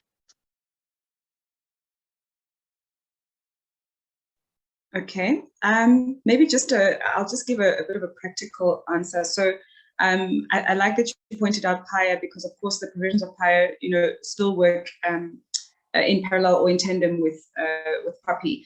But under POPI, basically you would have noted, if you've done some reading into it, that your director, your managing director, your CEO, so whoever is a senior member of your management team or your management team within the organization is essentially the default responsible party or person as regards information, access to information, etc. If you already have someone designated in that role, under PIA, that would suffice. I think the idea here is to just have somebody responsible or accountable to say, look, yes, this is where things are, this is how we are going about things, and or someone who would have extensive knowledge on the information within your organization. But specifically under POPI, prior to appointing your IO, the managing director or a senior member of your staff, even if it's a prescribed officer under the Companies Act, or whoever fulfills that role, for as long as they have that oversight role, would then be the person who would be responsible.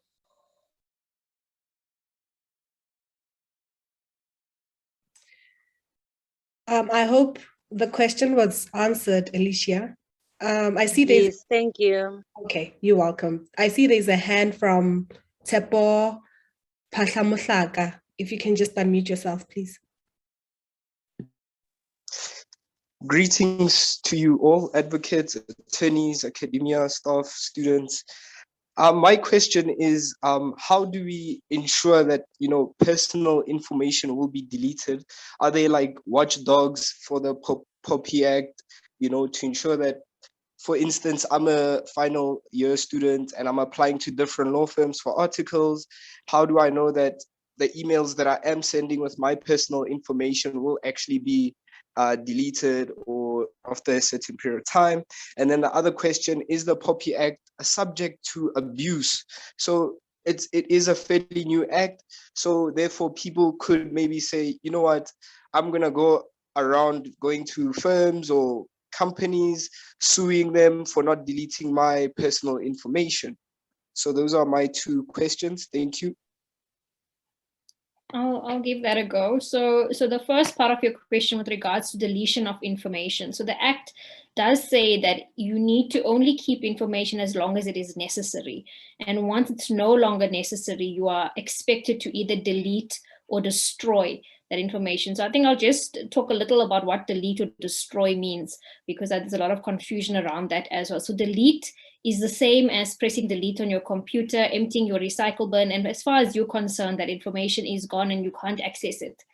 Destroy means actually taking the hard drive of your laptop and physically destroying it so that nobody, no matter how sophisticated they are from an IT perspective, can recreate that data. Because if you merely delete something from a computer, a sophisticated person could actually recreate it. So POPI says delete until you are able to destroy. So I just wanted to just clear up what those two things mean. Now, what does it mean? Your question is really, how do we know that somebody's, deleting it or destroying it when they're supposed to be? Unfortunately, unless you have insight into somebody's systems, you can never know for sure how compliant they are with the Act. You can obviously exercise your rights to ask and request, maybe a few years down the line, you'll say, I applied in X year, do you still have my information? And if they say, yes, we have your information, you can say, but why do you have it? Because it's, it's excessive, it's outdated. You should have deleted this information a long time ago. I'm going to now, report you to the information regulator for keeping my information longer than you should have. That's your recourse, is really a complaint to the information regulator. And then obviously you don't really have control whether the regulator obviously pursues that complaint and further investigates the systems of that person. But that is the oversight of the Act. Your recourse is to complain to the regulator. A separate recourse that you could have is if you feel somebody is non-compliant with the Act, you could also take them to court and sue them for non-compliance. Obviously that's a more expensive route if you're doing it by yourself. Occasionally the regulator may sue companies on your behalf if they feel there's a big case there, but your first point of call will always be a complaint to the information regulator. But unfortunately, there's unless you can physically see the information, which is the of the question. Thabang, if you remember, you can take it. I can't remember what was the second question.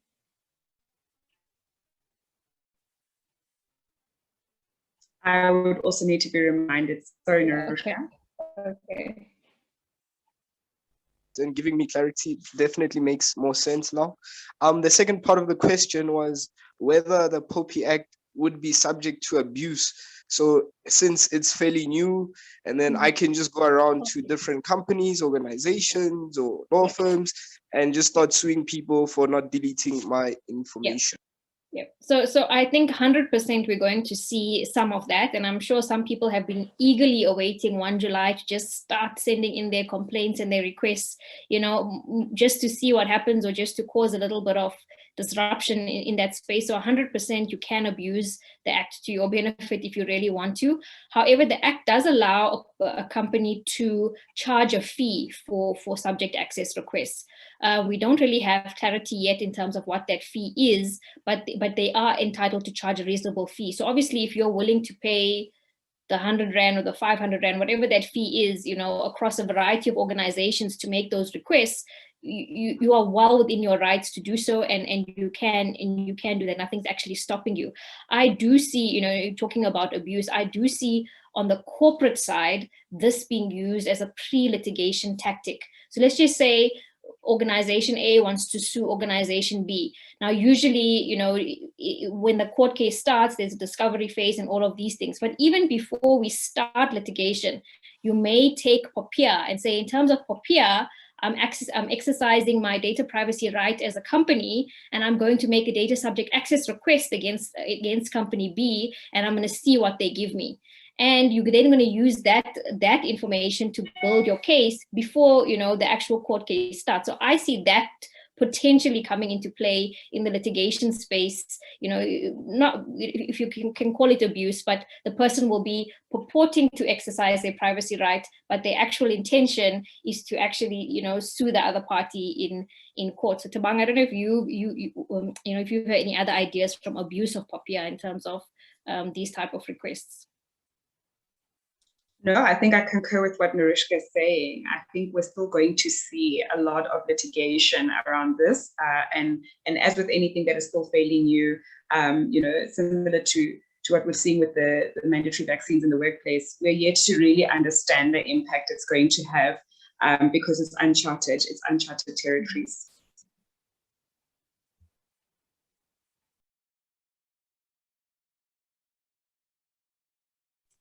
Thank you very much.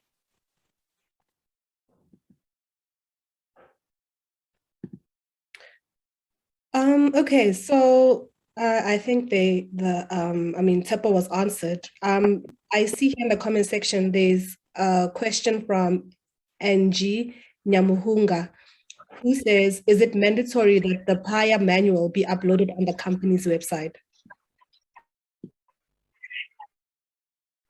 Okay, yeah, I'll take this. So yes, it is. So it would basically there needs to be a copy of your manual on your website if you have one, or available at your primary place of business. And then, yeah, just to note that doesn't necessarily have to be registered with the Information Regulator's Office, but it would need to be made available on your sites or at your primary place of business.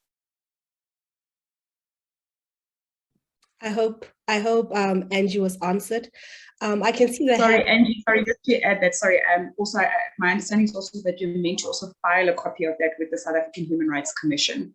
Yeah, this is something I noted also in just something else we've done, but yeah, I think you're also meant to register it with the Human Rights Commission. Thank you, Thabang. I can see there are hands rising on the screens. However, I just want to quickly go through these questions here in the comment section before I can give the hands which are raised up. There's another one again from Alicia, who says, what was the other documentary name? One was Laundromat on Netflix and the other I can't recall.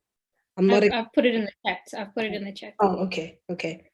And then there's a question from Chris, who asked, does POPIA affect the litigation process in terms of discovering documents, refusing to disclose information, etc.?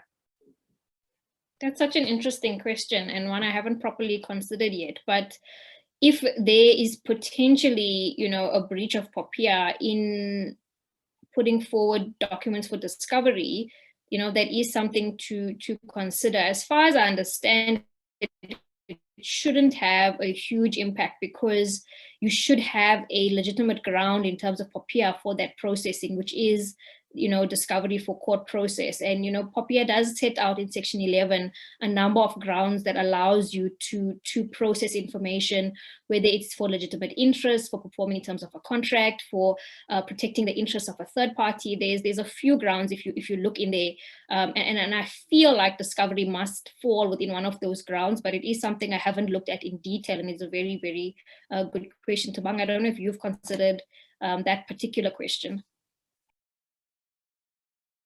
No, not at all, actually. Very interesting. I think Nerushka has answered it probably better than I could, as someone who's not necessarily in the litigation space. But yeah. All right, thank you. I hope the question was answered. I will now take the hand from Shanaz Mohammed, if they can just unmute themselves. Thank you for your valuable insights. Before you do that, Lerato, I would just like to acknowledge my network. I would just like to acknowledge Attorney Shanaz Mohammed. She is the president of South African Intellectual Property Association, and we are so grateful that you could join us today.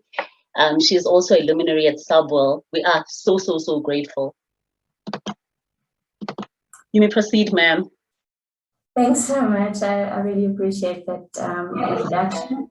Thank you to the panel for the insightful discussion, and I think it does open us to many other questions as well, being something that's so new to our law.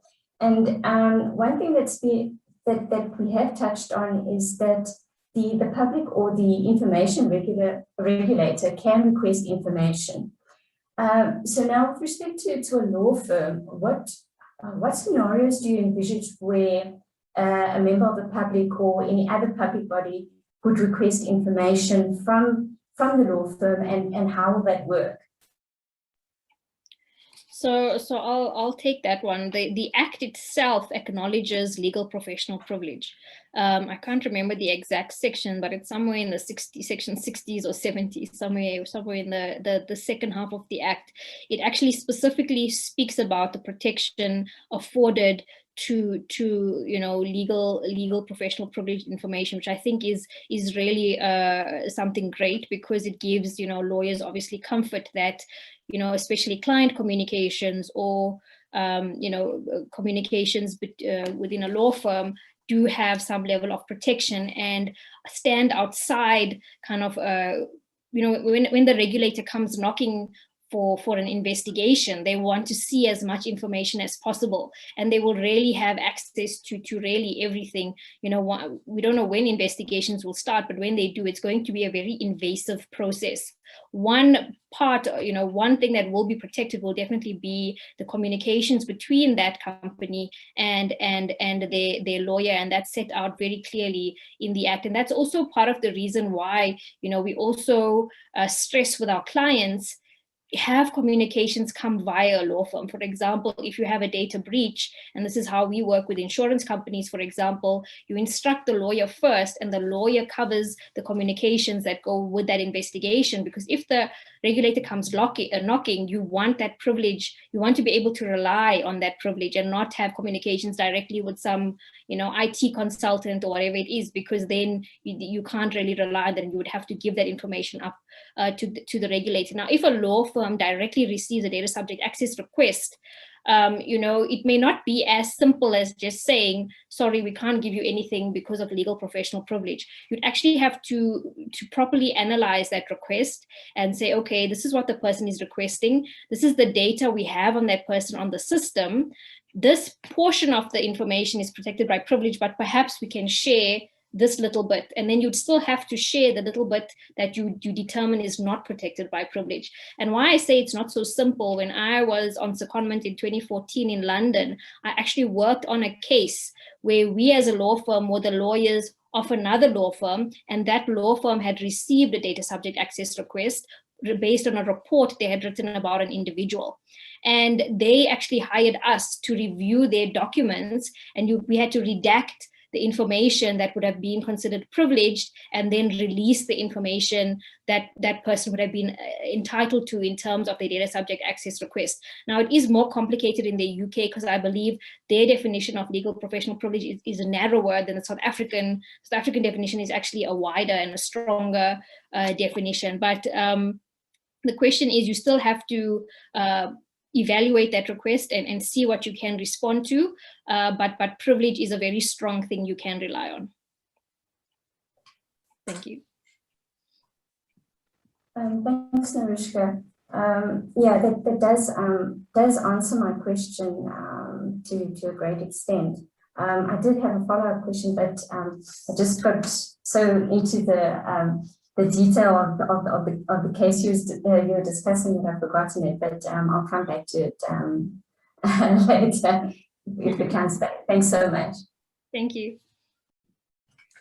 Okay, I see it's 12, but I'm gonna take Lerato Koza. You can unmute yourself, SG. This is the Secretary General for SABO.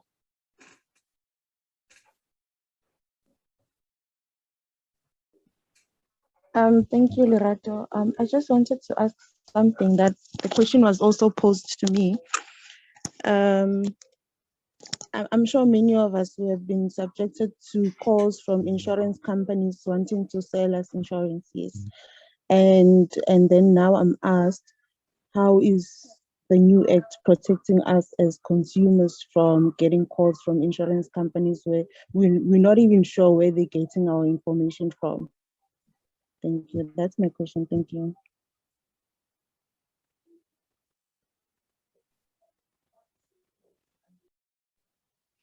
Before that question is answered, I apologize. I just wanted to check with our speakers. Would it be okay if we went over the time, allocated time by just a few minutes, just to allow us to take a few of the questions? I just wanted to check with you ladies whether that would be all right. Perhaps, oh, fantastic. Thank you so much. Thabang, I wasn't sure if you were gonna. No, I actually don't have an answer to that either. It's something that I've thought through, but maybe Nerushka, you do. Okay, so the short answer is you have the right to ask them where did they get your details from if you feel you've never actually allowed somebody to call you for selling insurance or whatever it is. Now, unfortunately, because of the history of abuse of data in the country, there are databases of information that have been sold in the background between organizations for years, and there'll be there'll still be all of that still sitting illegally with people. Not everybody is cleaned out their kind of system, so you're still going to get those calls for a while, and you are very much entitled to find out where that they get your details from. And if you feel that the way they've obtained it is not in compliance with POPIA, you then also have the right to complain directly to the regulator to say, I've been contacted by these people and they had no right to do so, and I don't know how they even got my information. So that is basically the right that you have when you get those calls and don't know where they have. And I'm hoping we get 1 or 2 fines regarding that very soon so that we can stop this abuse, because if we don't get the fines, people are just going to continue because they feel there is no consequence of doing that.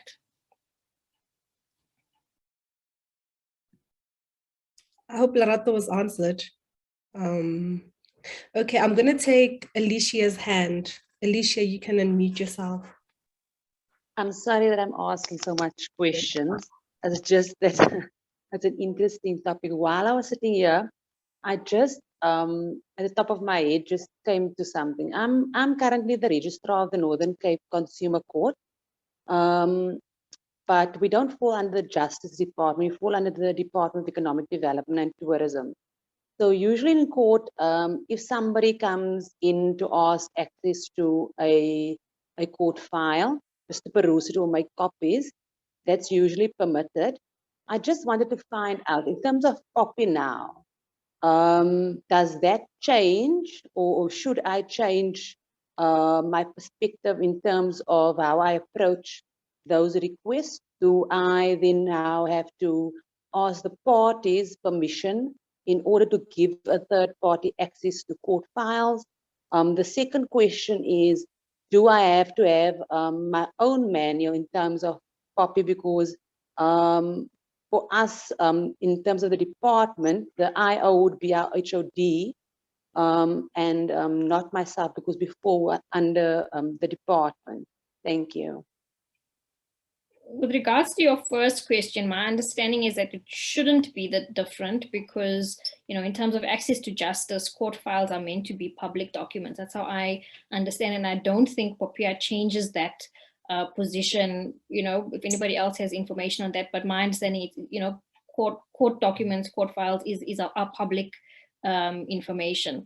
The second part of your question, in terms of should you have a separate IO, usually it's based on, you know, the entity. So if you're one entity, you should, you know, have the one IO, but potentially, you know, maybe you need separate deputy information officers because you're kind of running independently. So perhaps your particular division requires a DIO that reports into the main IO, but I doubt you would need multiple information officers if you're actually one entity. But of course, you know, it really, that question is not that simple to answer, and it will require much more specifics to give you a better answer. But Thabang, I don't know if you've encountered something similar before. Yeah, maybe just to add to what Nerushka was saying, especially on the second part of that question on the manual. So just in respect of the PIA manual specifically, not every organization is required to have a manual. So I think it's industry specific. And there are thresholds to meet. I think that is contained, or those thresholds are specified in the guidance note on POPIA. So just to note that not everyone will be required to have a manual. However, I think just to maybe to your question, your organization or your division would have its own sort of internal policy around how we are using information, or how information is being stored, how it's being processed, collected, etc., or used.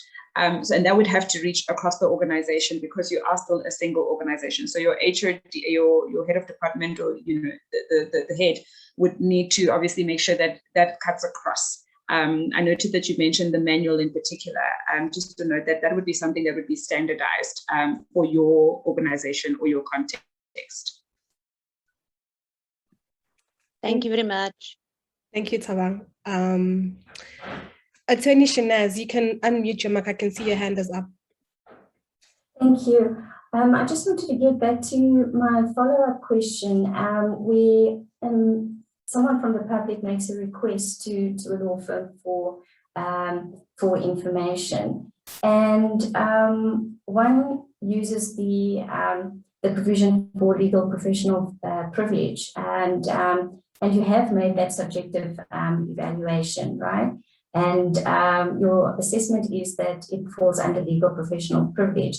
But following from that, my thinking is that does one need to have an objective party actually look at that to see whether your assessment is correct or not? Because there may be, you know, just, I'm not sure if there may be an abuse around that, and one is just using legal professional privilege, or you're looking at it far too broadly, and there is some information that may be available to provide as information. So how does one draw a line as to say when that evaluation should be made in-house and subjectively, and when you should actually consider another party looking at that information objectively to see whether it can be provided or not, and whether some of that information should be redacted?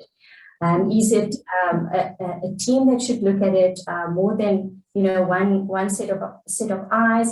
How exactly does one go about that in making the qualification that, and coming to the conclusion that it should be covered under legal professional privilege, and that us as lawyers are not abusing our privilege? No, that's a really good question, and I think it depends on the sensitivities of the case and, you know, the facts of each circumstances. Unfortunately, there will never be a black and white answer to this particular question.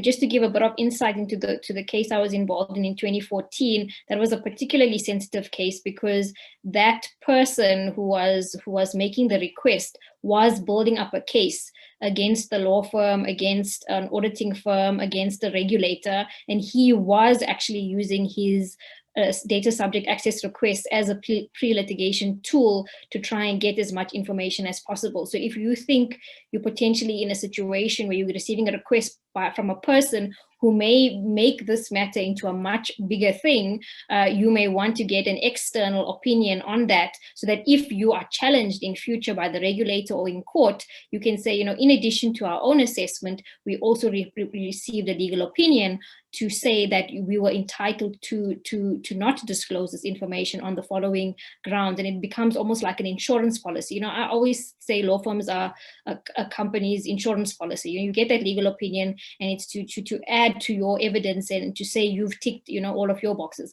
However, if it's just somebody you think is just trying their luck to see what happens and making a request, and you've evaluated the request and you feel strongly that there's no need to share any information in that particular scenario, you can also internally just note and make a record internally for your reasons as to why, and that can be your evidence going forward. But obviously, if you're going to a law firm going to get another law firm on board, it is a big thing to do. And I would say it would be limited situations where you'd actually go down that road, and it will be those more sensitive type of situations.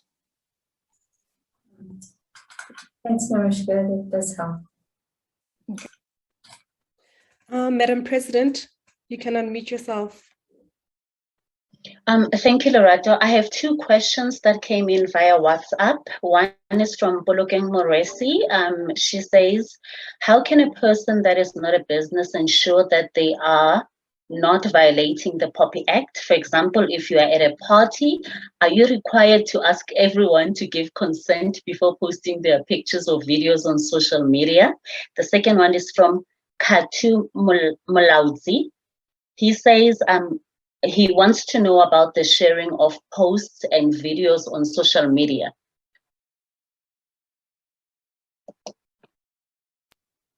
I'm happy to quickly take that one to back if she likes, but the short answer is POPIA does not apply to purely household and personal processing.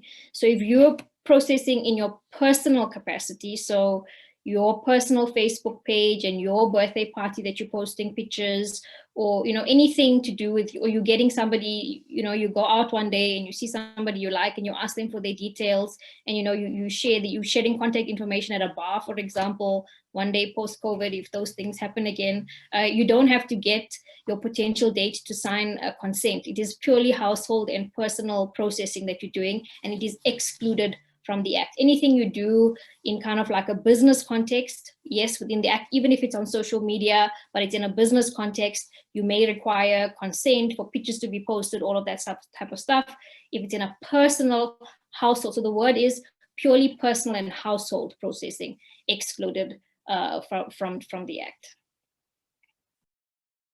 Thank you very much for that. I will definitely relay the message. Okay, we have a question from Godfrey, but the question is posed to Thabang. It says, are journalists entitled to demand information from law firms of a pending case under the provisions of POPIA? Does the exclusion under POPIA undermine the principle of sub judice or client privilege?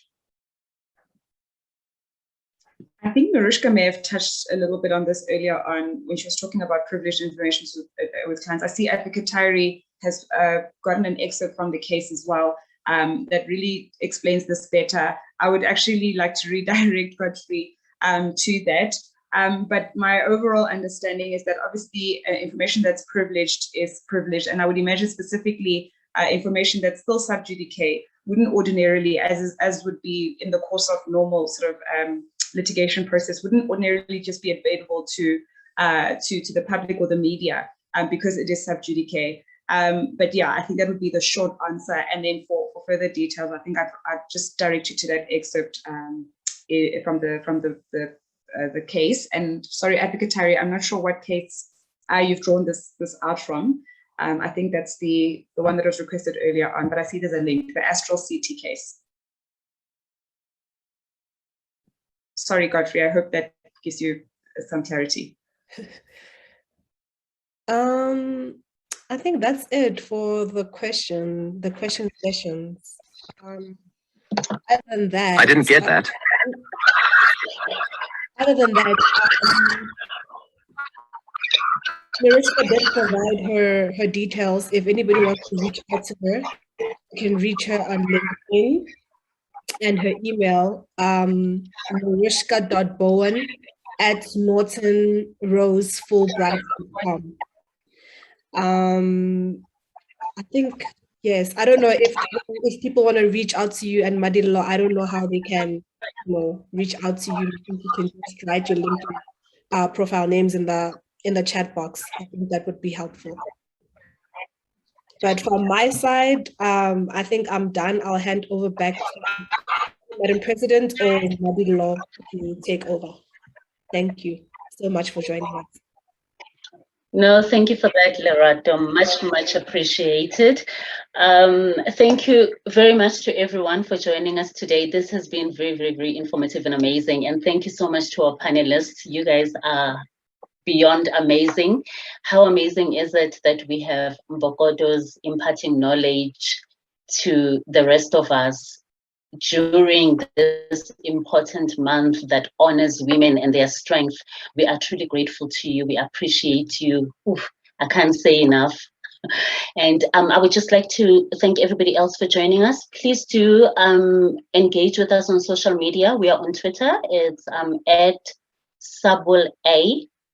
On Instagram, it's @SubwellAlumni. On Facebook, it's Subwell, South African Black Women in Law. The same goes for both YouTube and LinkedIn.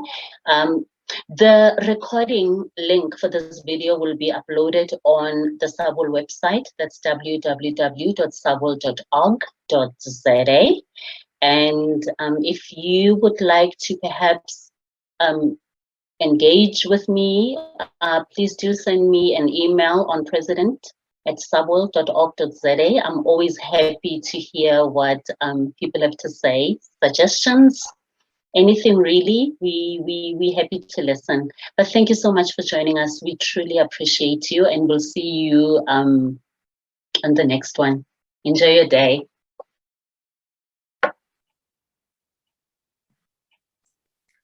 Thank you. Thank you. Bye. Thank you. Goodbye. Thank you. Bye, everyone. Thanks so much. Bye-bye. Bye. Bye.